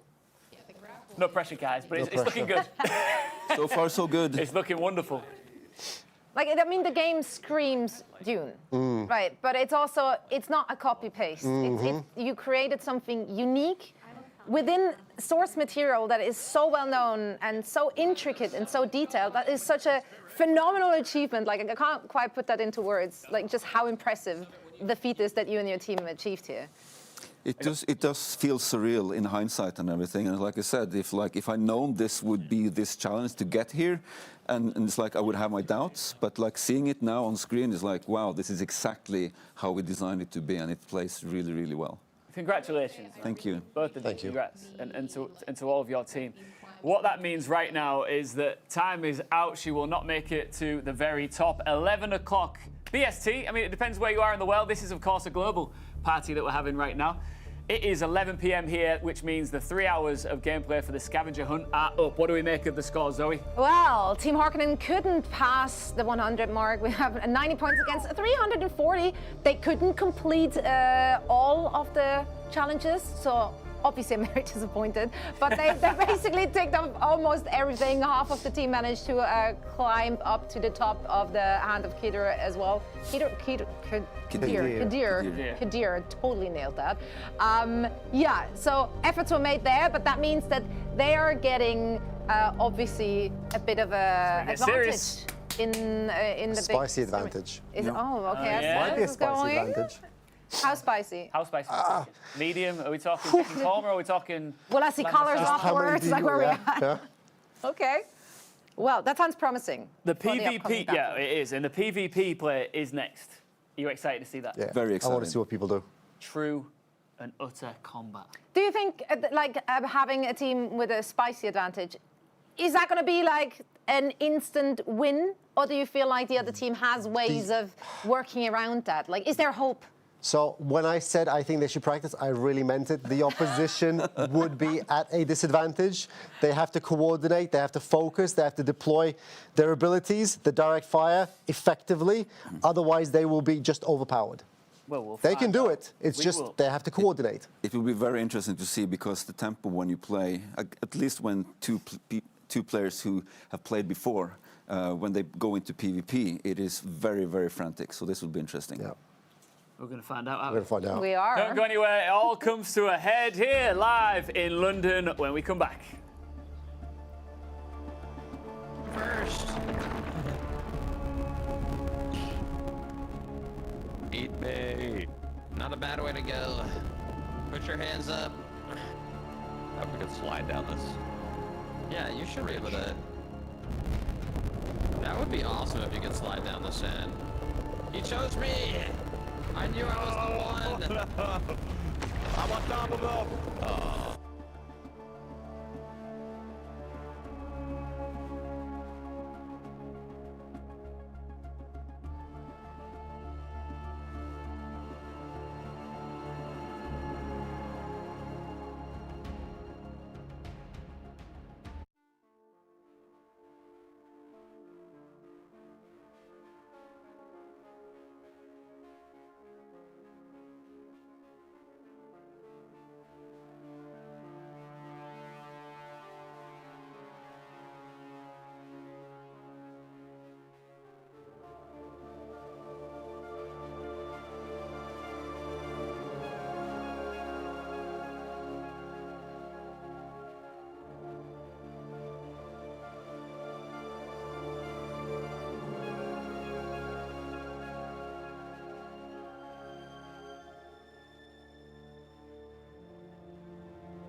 and lives. Welcome back to your Dune Awakening Global LAN Party. We are 3 hours in. I could do another 10. I am having a great time celebrating what is set to be an incredible launch on June the 10th of this wonderful franchise. Right now, though, you and we are enjoying the beta this weekend. We are indeed, and so many people already copped their keys, so I hope you all are enjoying the game as much as we do, as you get your greasy little fingers on it. We also had a fantastic opportunity to talk to our, actually, so true, and hydrate, very important. But yeah, we got to talk to the devs about so many things. We went on a journey tonight, but it doesn't end here. We still have one big final showdown to come. Well, we've seen our wonderful content creators and streamers all involved in what has been a tremendous scavenger hunt, but it all comes to a head at a showdown next. Combat to the death. To the death. I assume this is where we're going. Yeah, I mean, one team will come out on top. It will be spicy, as they already alluded to. So it's going to be a good one, I'm sure. I'm very much looking forward to see what kind of strategies both teams are approaching this battle with. But first, let's have a little palate cleanser and send it over to Boston with Jackie. And welcome back to PAX East. And I have a very, very special guest. I am so excited to be speaking with the Senior Art Director, Gavin Whelan. How you feeling? You loving PAX East? Oh, I'm very excited. It's incredible. Incredible atmosphere here. I know there are dozens of people lining up, eager to get their hands on this game. And honestly, this is like your baby. You've been working on this for years now. Yeah, a long time. I mean, at least 4 or 5 years. I've lost count. I honestly have, but it's been part of my life for such a long time now. And you have a storied history when it comes to gaming. You've been working in the gaming industry for decades, and Funcom 21 years, right? So I gotta ask, is this the best game in all of your history? Oh, every game is special to me. Every game seems like an improvement and an iterative improvement on it. But this, I mean, the number of people, the people who've come together and made this, they're super, super fun to work with, super talented to work with. They've made my life so much easier. So yeah, I mean, all praise to them. You told me Funcom's like family, right? Oh, yeah, it's a growing family, and they've done a fantastic job. So easily, yes, the best game we've ever made. Okay, so then I need to know, what is your favorite memory from this entire experience? The entire time. I was sitting here playtesting the other day. We were just setting up the computers, and we asked some people from the other booths to come and join us. And I was setting up things, and I could hear people screaming when they were getting eaten by the sandworm. And it reminded me of the first time that we were actually testing the worm to see if it worked in game, and we had about 20, 30 devs in the world. And it was a massacre. There were sandworms spawning left and right, and people were dying, people were screaming. I could hear people in offices down the hallway screaming. And I was standing on a rock safe, but it was horrendous. And we knew we had something that was kind of fun and visceral, and yeah, it was a good experience. I really enjoyed that moment. I love that you were just watching the carnage. Yeah, I know. I felt You're so like, selfish. ooh. I know. It was fun. We also have people hooting and hollering while playing right now. So I want you to kind of paint a picture for those watching at home. What are they going to get out of this game? Why would you tell them to play? Oh wow. I mean, there's so many different things. I mean, we're trying to make this as inclusive as possible for different people, for different playing styles, for different interests. People who like PvE, PvP, people who like building, people who like vehicles. We're trying to do a little bit of everything. We're trying to use all the experience that we've gained all those years and all those different gaming styles and you know, genres, little bits of MMO, little bits of sandbox survival. And it's all the skill from all the developers who've come together from different fields who've pulled this together. So it really, as soon as it's handed out to the player, it belongs to the player. And at that point, it's their game. We just kind of try to maintain it as best as possible. So I'm really more interested in seeing what the players do with it once it goes live. So basically you're telling me it's giving everything. Yes, it's everything. It's every game ever, all in one. It's going to be amazing. I love it. You know, the players really make it what it is. Without the players, you know, it's just a series of events in a desert. It's the players are important. They're the key element. Yes. Okay, my last question, and I'm honestly just throwing this one in here. I can just sense the passion from speaking to you. So how does it feel to be here now? We are so close. Oh, when I first seen the date up on the sign saying the release date, it became so real for me. I held my breath. It was, and seeing people play it. I mean, we've had beta testers who've been amazing and done a fantastic job and communicated with us. But actually seeing people and seeing their faces, it means everything. I mean, we're locked away in our basement dungeon somewhere making this game, and these are the people we make it for, and it's special. It really is. Oh, Gavin, thank you so much for that amazing interview. But have you taken a selfie with the sandworm? I'm probably the only person who hasn't done it so far, so. We gotta go do it right now. We'll be back later. Come on, Gavin, let's go. Thank you. We're going. I'm stuck. Go.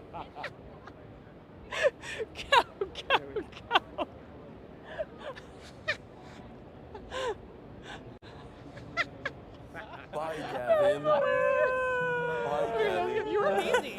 You killed it. That was good. She made it out, I think. They got out of She there. did. They just about got out of It's there. rough out there. The streets are real. Those things are actually very finicky. Oh, Okay, they I'll are. give it that, like I'm always sneaking through them at airports and getting stuck. It's never good fun. I'm the limbo person. I go under and then get half stuck. What, you're and it's- limboing under there? Yes. I reckon you would With my survive youthful Arrakis. flexibility. Yeah, absolutely. Look, we've seen so much go down here tonight. We've heard so many stories from our devs of how they've put this whole thing together. And there's still more to come because our gamers and our content creators that have all been involved in this process have already had a scavenger hunt. Some success, some failures. Let's take a look at the results. Yep. Here they come. Here they come. I'm ready for it. Get ready. It feels Here like we go. we're kind of beating down on them, right, at this point, because we're going to mention again that they only got 90 points. Some of the highlights, of course, are being eaten by worms, being taken by so much sand, so much quicksand. So much sand was everywhere, man. It was everywhere. They couldn't Sand escape it, possibly. But they climbed the top. They Yeah, did. they did. That was a beautiful moment. It was. The Yeah. smile It on his was. face when he climbed It up. was worth it. It felt like Christmas. It was beautiful. Let's take a look at their opponents who were just phenomenal. Crushing it. 300 Wow, and Atreides is 19 crushing points. it. That's actually insane. So they did manage to actually get to the top there as well. I'm surprised by that. Ladies, woo. Woo, yeah. Woo. I thought everyone had to go climb up. I don't know. But whatever. I'm not the judge. You know? They crossed off so much. There's 3 things left. That's impressive. Wow. And like some of the easy ones too, right? Talking to a trainer, I feel like they could have done that probably in the process. You just need to know where they are. It's like that's right? beneath So- me. I'm not talking to people. No, exactly. Yeah. Yeah. The turbine though, that was a big one. Given half more hour, I think they could have done. Yeah, absolutely. Wait, that's half an hour just to make the turbine end lubricated? No, but like you have to gather all the resource. You know, you have to refine the resource, craft the thing. So it was a lot of steps. You impressed? Yeah. I'm very impressed. Super impressed. And they were super coordinated too. Like every time we had to listen in, there was a very clear, like kind of leadership going on, kind of a direction. Fantastic collab. They had a Yeah. they had a good dynamic. We had to bring back you two to close out the show.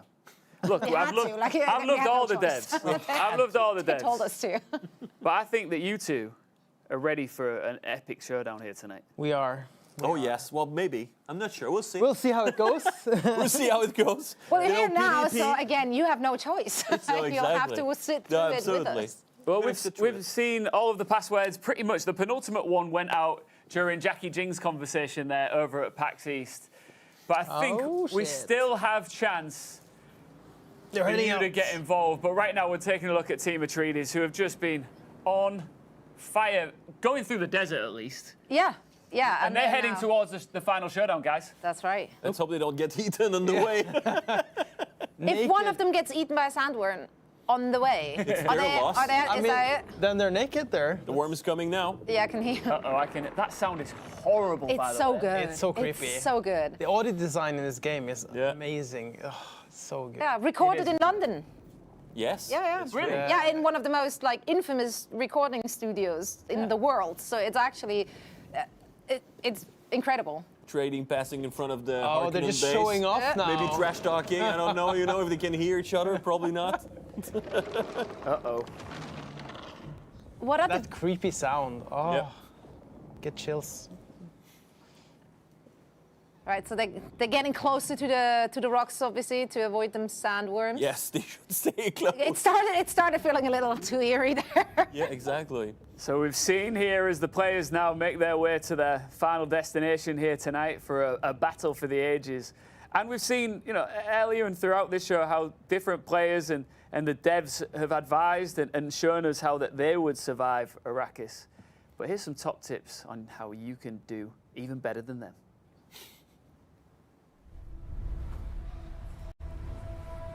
Arrakis is a test. Few survive it.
Arrakis is a test. Few survive it. But the humans that do awaken.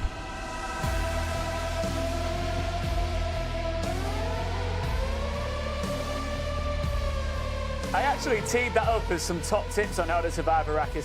What it really did was scare you into realizing that you're gonna die. What we see there is the proof that everything is out to get you. Yeah. When you get into Arrakis, you're not safe ever. And it's only going to become even more scary in a PvP situation like the one we're about to see, when not only your environment's coming for you, but the players are as well. That's right, because then they can't just focus on the enemy team here. They also have to focus on the environment. So there's a lot going on. They have no idea, and we have no idea. Sandstorm might hit at the same time as they're doing Oh, that'd be so funny. And then everyone dies. What do we do then? Well, that's it might happen. We're not. I don't know. I don't think we have some magical thing. It might. I hope it doesn't. I mean, I personally hope for just one sandworm to like swallow them all. Like, what a way to end it. Oh, that is how it should end. Actually, right? That would be poetic. It's like script writers do the thing. Yes. So we've had a wonderful few hours as we see Team Harkonnen making their way to the big battle as we close out our global LAN party here. But just as we wait for these guys to get into position and so what are you doing here as Team Harkonnen? Like so maybe some pro tips that they can't hear, so it's basically useless. But for our viewers, first they got dressed up again. That's a good step. Love that. Yep. Now they are playing at the disadvantage though, because they're not going to be spiced up for this one. What can you do as a player? Correct. So Atreides, since they won the challenge, I believe they will be given spice suppressions now, which is you can almost call it sort of like an ultimate mode where your spice abilities gets spiced up. So you have shorter cooldowns, more health, and then in addition to that, you get to see information about the enemies, which gives you a lot of edge in a fight like this. How long does it last? Quite a while. 5 minutes. Yeah, 5 minutes. So you see a health bar, you'll see what abilities they have, which weapons, how much ammo they have. There's a lot of information you can get from that. So that's the purple bar you see at the bottom in the middle there that you press Z to unlock. I'm just trying to see from Okay, so they can also stagger the activation of it. So they can basically, choose, yeah. Right. So like they don't have to all use it at once. That means Absolutely that they not. okay. Absolutely not. And you see they have as you aim at a friendly, you have a green marker. That's your tell for if it's a friendly or not. Okay. There are some things we're working on to give more help on identifying friends. Bro, stop working. But You've I'm done not- enough. I'm kidding. Carry on. It's a live game. You can always add more. I'm gonna. That's Go all. on holiday. That's all I'm gonna spoil.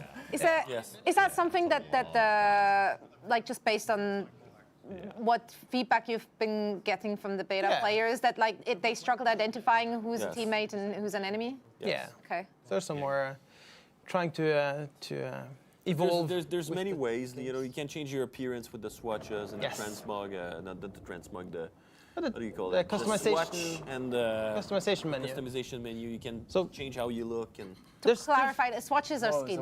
skins. Exactly. you know. Yeah. Yeah, exactly. The main way you would that would help identify who you are is like you wear a certain armor. If you're Atreides, you wear the Atreides armor. For example, a Harkonnen would wear a Harkonnen armor.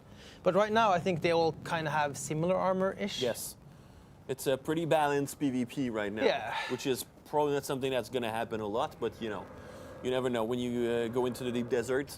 But right here, like for your question earlier, right? It depends on like what they have equipped. I personally would have like probably 2 people with disruptors to destroy the shit super fast. Yeah. You know. And a disruptor is basic. I guess you've talked about it already, but it's an SMG kind of type weapon that just breaks down the shield really fast. Is that working more on close range or? Only close range. Yes. Like you have to be Close range, really yeah. close to get it. Well, both teams are on site right now. Yes. It seems like we're not going to get the worm finish since they're not on the sand. No. So sad, With the but fighting okay. with the shield on the sand, the fight would last around 2 seconds. So, But the thing is, in the deep desert, the spice fields that you want to fight over are on the sand. So you have to, okay. Yes. So you have to play tactics. Like, do you want to wear the shield for the extra protection, or do you want to, yeah? If I fight in a spice shield, I assume I'm inhaling spice, right? So am Oh I? yeah, getting- that bar at the bottom goes. Okay. And if you don't want to, because like I think you were talking about spice with VDR and Alex Yeah. earlier, you can also have a spice mask that kind of negates the spice intake. Okay. So that's like a headpiece you can have on. If you don't want to get too spiced too fast, Yeah. because the more spice you get, the longer it takes the next time. If you I want think to get spiced up. they're getting ready now. You got to manage your spice intake. Yeah, That's exactly. right. I'm on a spice fast every Monday and Yep. Tuesday. And Yeah. There's Do no they way know where- Shroud is gonna snipe Yeah, like yeah, 100%. he's gonna- Oh, yeah. Even though he has a battle rifle, he has But he he- has the snipe in number He has a 1. Kinjo, a battle rifle, and sniper, Yes. and then. Oh, here we go. It's Okay. showtime. Southwest.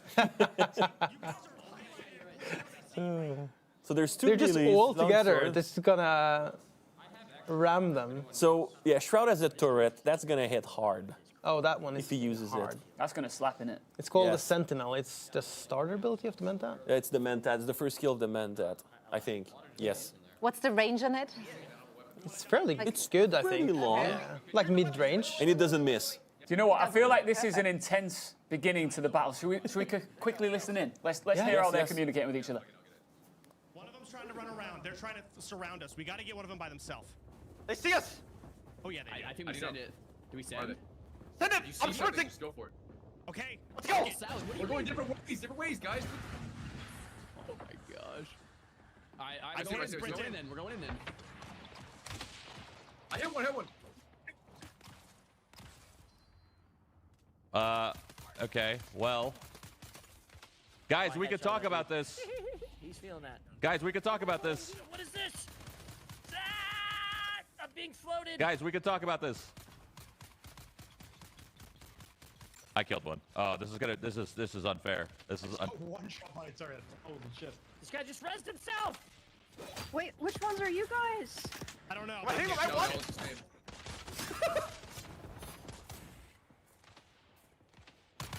I have exposure. Oh, my shield is gone. You can see who it is if they have a green. Oh. You can react to your shield stuff too. We're actually winning. I swear we're winning. I feel like we're winning. Who's on top? I don't know who's who. There's no name. Am I hitting somebody? I don't know if that's teammate or not. Fuck it. killed one. Wait, what the? Oh no. Oh no, I might be dead here. I'm getting double teamed at the top. I can't move. Are you good? Jumped. That's me. Jump down. Killed another one. Oh my gosh.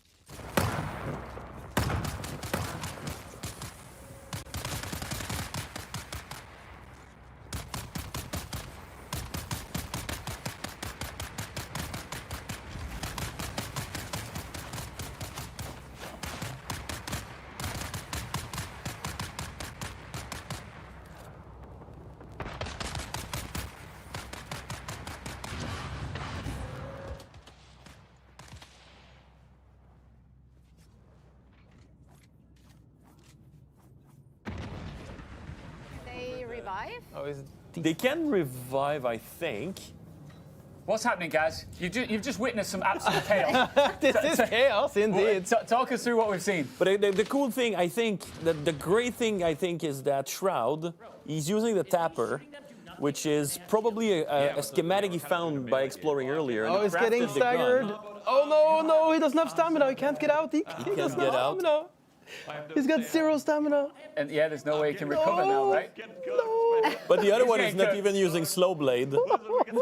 Listen, we can talk about this. We can talk about this. Push him all the way to warm territory. That would be even better. Please just talk about it. I think Alex and Villar talked about this. We're working on something that will help this situation, because Yes. you should never be in a situation like this. You should never be stagger locked like this. Yes. So that by launch we'll fix that for sure. This is not intentional. I love how Jesus much. Christ. I love how you guys are like, we'll just fix it, no worries. Nah, man's getting It's cut. just bullying at this point. Oh, this is so mean. Look at Oh my Tyler, God. he's loving it. Nah, he's enjoying that so, too but Oh look, my God, that was So was that it? that was evil. Come on. So they went all the way to the other planet, but I'm wondering now. He's crying. Well, he wasn't even looking. He was just stabbing and stuff. That's pretty amazing. Oh, so That's a lot evil. of dead people. There's someone up there. There's some still alive. I think Shroud got killed now. I think. I think it's. Yeah, Who's left? I think Team Team Harkonnen is actually are doing pretty leaving, well. I think. Is Well, he still stagger locked? No. They're having a lot of fun. Everyone is. I'm dying. Is anyone alive? I'm getting stuck. You see that happen right here. So Peekaboo started shooting. You can't shoot with your shield, and he got shot at that time. Oh no! So he What got the he gets fuck? hit a lot. Oh no. What are you doing? Dude. Yo, they're up top of the ship behind us. Are we winning? Are we winning? Are we winning? I think so. But obviously, I assume people can revive here as well. Oh, that's Oh, that's just me. oh, That's horrible. That Leave is him me. alone. They have families. Stop it. Oh, that's Oh, it. a little I was backflip. about Well, to say, like, that was a I flurry. think Team Harkonnen Yeah, ended Team up winning in Harkonnen the won end. this. So that's 4. I don't know if there's any Atreides left. They Oh found yeah, Oh, wait. there's someone firing shooting. there. The gunfire suggests there's one man standing left maybe But here. we're sprinting over. That's gonna be hard. Yep. That's gonna be hard to win. So obviously the Atreides is the spiced up person. Yeah, you can right? see So a you can 3D see that person with the.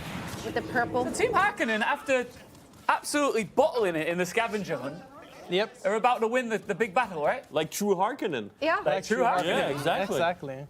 It's all part of the script, guys. Oh my God. Yes, it was all planned all along. Yeah. Oh, this. I don't know who's left on the Atreides side, but that's gonna hurt. Did they respawn or are they? I think they're respawning at this point, no? I don't think so. Is that it? Oh, they That's it. cannot. That's got to be it, right? They That's got that it? last one. completely broken down. Yeah, that's the victory of. When the you have victory 4 jumps. people with me That's it. rushing That's you. it. Team Harkonnen. And the Get sandstorm. And the job done. sandstorm. And the sandstorm. And the sandstorm. Good timing.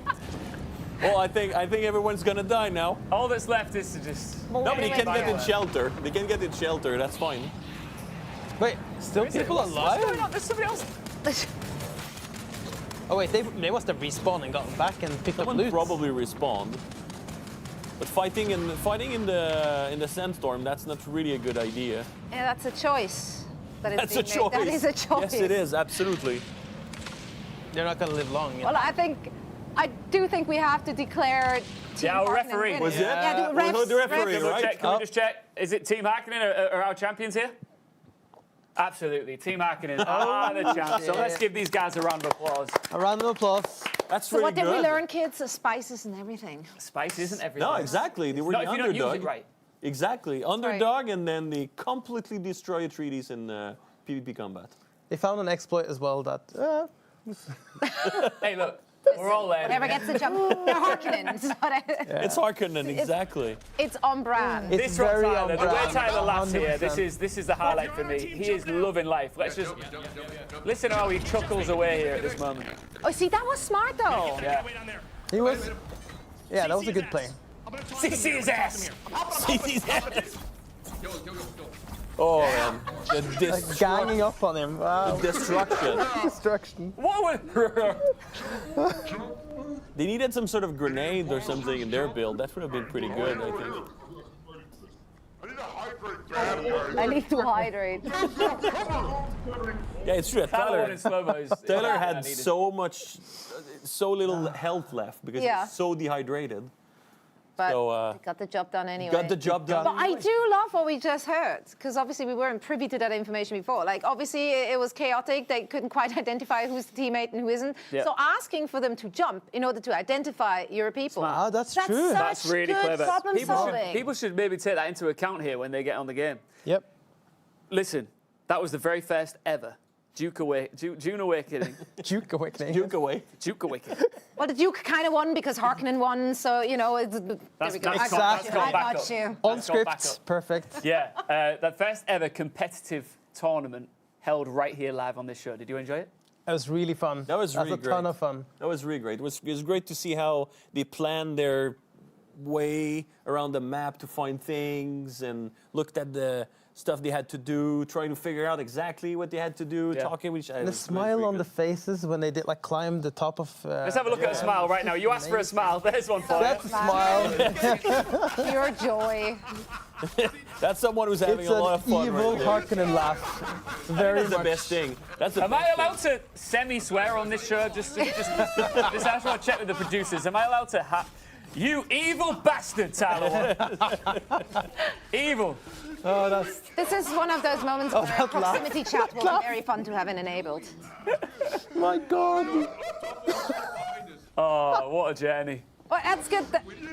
That's good focus fire there, though, obviously, because Stride was clicking heads left and right, right? Yeah. Like, I thought Yeah. he's going to single-handedly take down the entire team. At range. Snipe everyone. Yeah. Yeah. At range, he was dominating for sure. Yeah. But then he shot someone, but didn't kill him or her, or that, I don't know who shot was shooting. So then they could rise again, right? Yeah. So we have declared a winner officially, but these guys all love They're the game. actually still going. They love the game that much. Right They are now. not. Yeah, they won't give it up. They are not booting down. They are going to keep on fighting. And he's getting worked right now. He is getting worked. Getting worked right Oh, so now he's doing the same back. Okay. The revenge arc is going really strong. The salty knife fighting. Yeah. One thing for sure, they had a lot of fun. They seem to have had a lot of fun, which is what matters. That is cool. It's cool to see them use all the tools at their disposal as well. Yeah. I bet it is. Yeah, they went melee. There was some abilities. There was some. There's a whirlwind in there for crowd CC. It's cool. Also, they're using the environment, the jumping off, they're using verticality, Yeah. right? So, like, there's we can take away a lot from this battle. Yeah, absolutely. See the purple eyes? That's the spice pressions. So cool. I honestly, The ganking. June the 10th cannot come quick enough. Yeah. Yeah, it's gonna be super fun. I can't And wait. for the Xbox and PS5 players out there, it will eventually come there too. Yes, by the end of next year, or before the end of next year, we have said that we will have a console Soon version. TM, I love that. Super sick. Yep. Also, the winning team here will get a pretty sick trophy, we've been told as well. Oh, cool. Yeah. There's a It's trophy, a golden nice. thumper. Oh, they get it, right? They get Yeah. the Golden Thumper. That's Get a golden awesome. thumper for it. Oh. So Tyler will get it shipped out to him in the post. And Hand delivered. He will have that Golden Thumper proudly on display in his streaming setup, I'm sure of it. Well deserved. Well-deserved win. They're not even taking their loot. They don't care. Look, things are starting to close down here. Like I keep saying, I don't want this show to end, but I'm having a wonderful time. You guys stay here because I do want to wrap things up after this.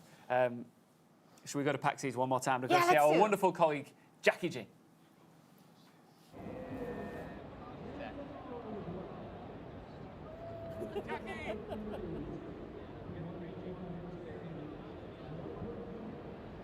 It is our last look at PAX East. We are saying our final goodbyes to the amazing, awesome Dune Awakening booth and to the sandworm.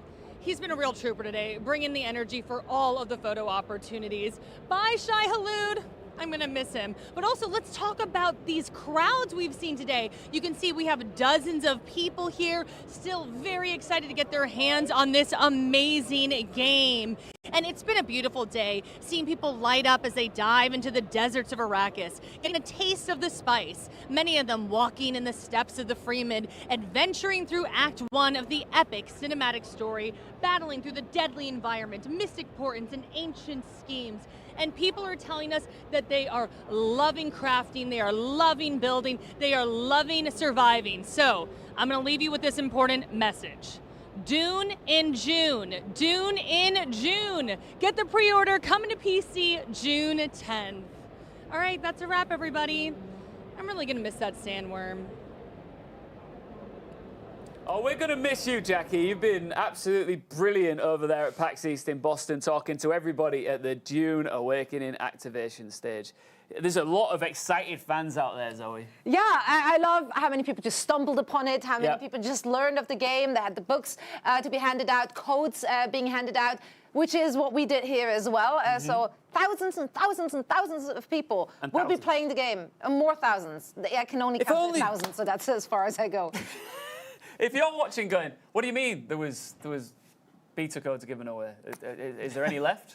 Are there any left, guys? You know, you're the developers. Have we got any more left? I have no idea. Do you know, Zoe? Yeah, they're right here. Are they coming? We do have some left. I have it on good authority. Get ready. Bada bing, bada boom. Get your beta weekend stream key right now. This is our last giveaway. All you got to do is use this password. And where do they go, Zoe? At this URL. So this password. Yeah, at globallandparty.com. That's where you have to type in the password, and then you might be able to grab your beta key right now. So all the cool things that you got to see today, you get to experience at home as well, alone or potential with your friends if they got lucky too. Yeah, absolutely. So get on there right now, enter the password, and get on the beta. It only runs this weekend, and then it's all eyes, of course, for me in particular, to June the 10th, when the Big Daddy drops. Exciting. Can I call it the Big Daddy? Big Daddy Dune? You can do whatever you want. Absolutely. It's your Dune. It's your Do you know what? I want to have some serious conversation to wrap things up, but there's nothing more serious than this, and we haven't asked this yet. Is it Dune or is it June? I would say June. Okay. But I don't know if that's the correct one. I mean, it depends on the language. I don't know. Yeah, I think so. Where I'm from, I would say Dune. So it's Dune Awakening. It's Dune Awakening. Soon, Dune in June. Awakening? Dune, yeah, soon. It all works out. So it's each their own. Dune Awakening. So like the game itself, it's free to interpretation. Absolutely. Oh, beautiful. Well done. Thank you. No, it's been truly phenomenal having you guys on. I just want you to tell us, as you look ahead after what's been years and years of hard work putting this whole thing together, what are you most excited about for when it actually officially launches? I think I'm personally most excited about people just exploring the world, also seeing how much... That's my line. Sorry. But I'm excited about that. But also how like they can finally explore a open world Dune, like a survival game set in the Dune universe. This has never been a thing before. And I feel like we've done a fairly good job of putting Dune. You're very modest. As a universe. You've done a magnificent job. No, but yeah, I'm so proud of the team. I'm so proud of the entire team who's been working hard on this for so many years. Is it somewhat emotional, Jeff? Well, I mean, I was just saying, what can I add more to that?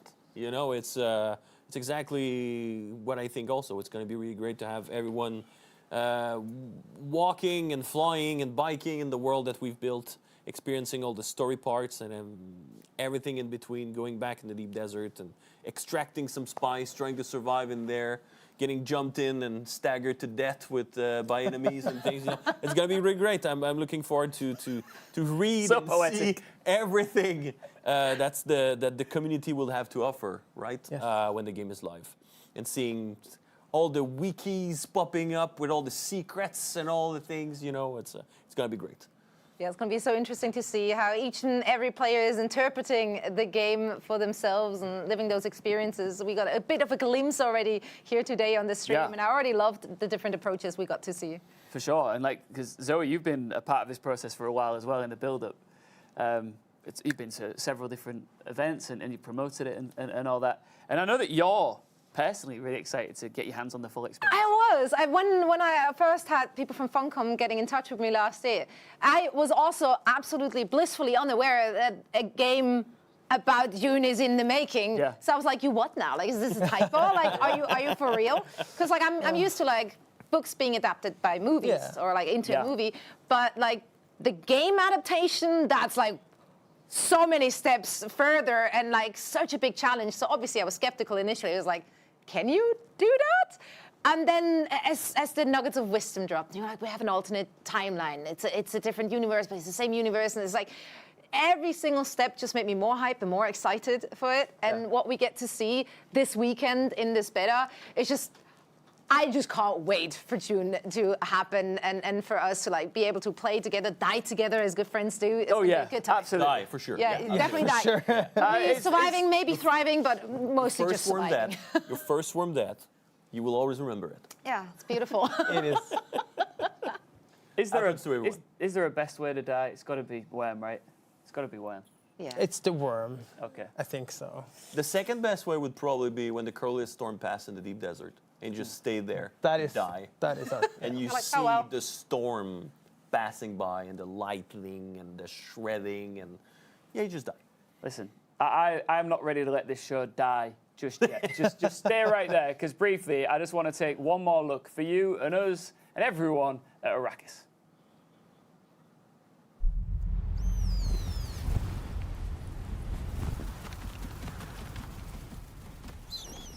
So then, you're not quite dead. Great plots are afoot in the Imperium. And the currents of intrigue run deeply. You will go to Arrakis as our agent. You have one task. Find the Fremen. Wake the sleeper.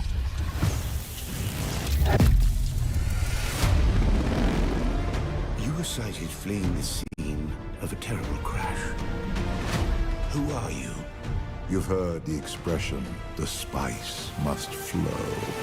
I am the man who ensures that it continues to do so.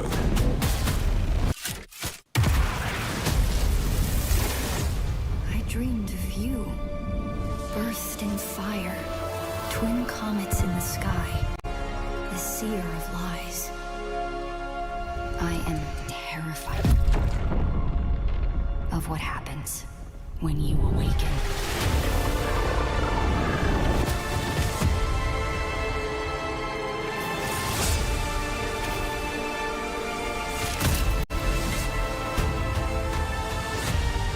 We've all lost our way. You can complete the mission.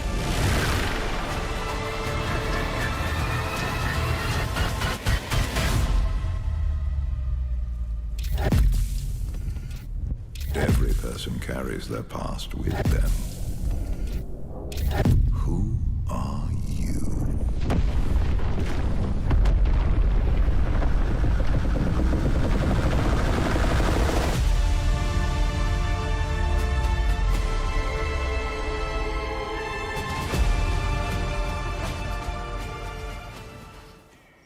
Check, goosebump check. We all got him? Oh, I got them. We all got him? I got them. I've seen that Do you video still get 'em? 70 times. Yeah. It's still Still good. gets you. Still The good. voice acting is so good too. The casting of the voice actor is just like, Chef's kiss. actually a chef's kiss. Yeah. So take us back to with the first time you see that trailer, that's gotta be mad, right? It's gotta be crazy. Yeah. Every time the marketing team drop a trailer in our internal Slack channel, it's just so good. Every time. Every single video they make are so good. I also love that, like, obviously, like, you have those cinematic trailers and you're like, oh man, this is so cool. And then obviously the gameplay is never like the cinematic trailer, but you have so many great cutscenes which really like drag you back into that and are giving me the chills as well whilst I'm playing through it. Yes, There's a bunch of cutscenes in the game, and a lot of them were in this Yeah, for a survival game, there's a lot of narrative and cutscenes and story and all of that in game also, which is great. How much do you guys play it? I have so many hours. 2,000 hours. I have 1,800 or 900 hours. Or something. But who's counting? 8 or 9. Yeah, exactly. I have around 2,000. Yeah, absolutely. Yeah. I know every detail in the. It's addictive. It is. Yes. I think there's good reason for this, but I just want to take one more look at Tyler, laughing along, doing horrible things here. They're running, kiting. Look at how focused he is with his mouth. Oh. Attacking form, ship. Fucking shaking his switch. And poor Shroud is out of stamina, so he can't get out.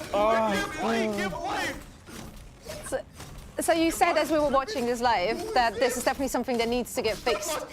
It will. Yes. It will. We already have a version internally that has some of this already covered. Right. So. Yeah, because the build that is happening right now is like a few versions old. Compared to what we have. Oh, got you. So this doesn't necessarily need you guys to run home and fix. No. It's already. We got this covered. It's already happened. Yeah. Okay, good. It's not like, oh my God, we haven't thought about it. No, it's already. It's already. Our producers are so cold for making you watch this again and again and again. It is hilarious as a moment. Like it's amazing. Probably terrible for Shroud. Because the thing is that gaming is about moments. I need the Shroud cam for this one. I need to see the other end. We've seen Shroud getting destroyed over and over and over. Laugh.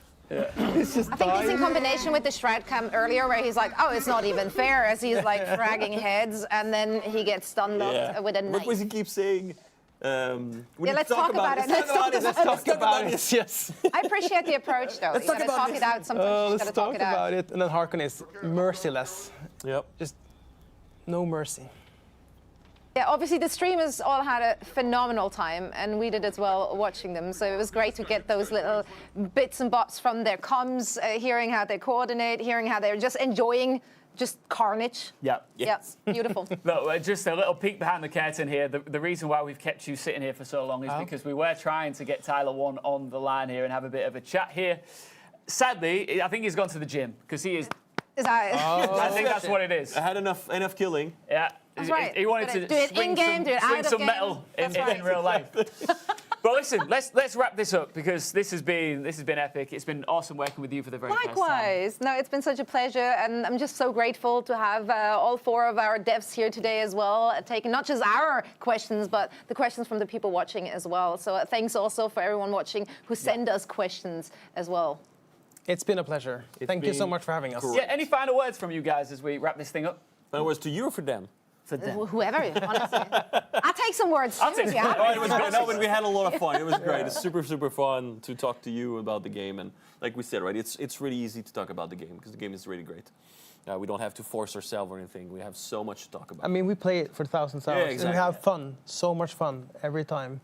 And I can't wait for the players to actually dive in and explore the entirety of it. Because there's, like the beta, as we said, is just 24 hours. There's so much more. Well, this has been the Dune Awakening Global LAN Party broadcast with myself, Ian, and Zoe, and our amazing team behind the scenes who put this all together. Congratulations to you guys once again. Phenomenal work putting together a game that I know is going to get gobbled up worldwide like a giant wormwood. It's going to be absolutely epic, isn't it? Absolutely, yeah, love that. You brought it back into this, absolutely. It's been an absolute pleasure to be part of this, and we just can't wait to see what more Funcom has in store for us as we're heading to the launch of the game and farther beyond for all the content that is still to come. See you in Arrakis. Thanks for watching. Bye for now. Bye. That was good.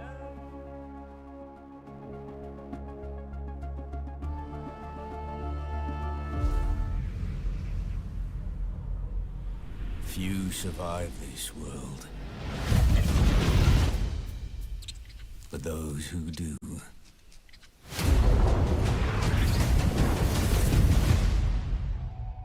awaken.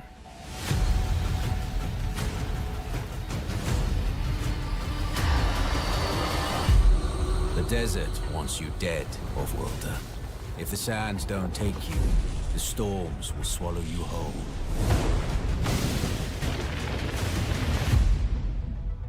But you don't have to walk this path alone. In every danger,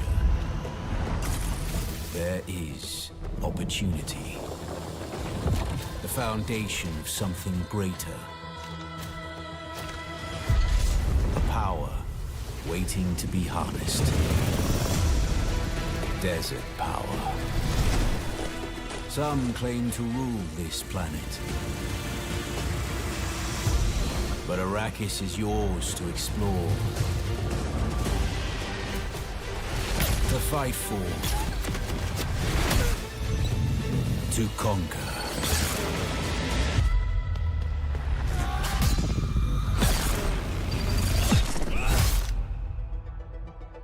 But there are forces beyond even your control.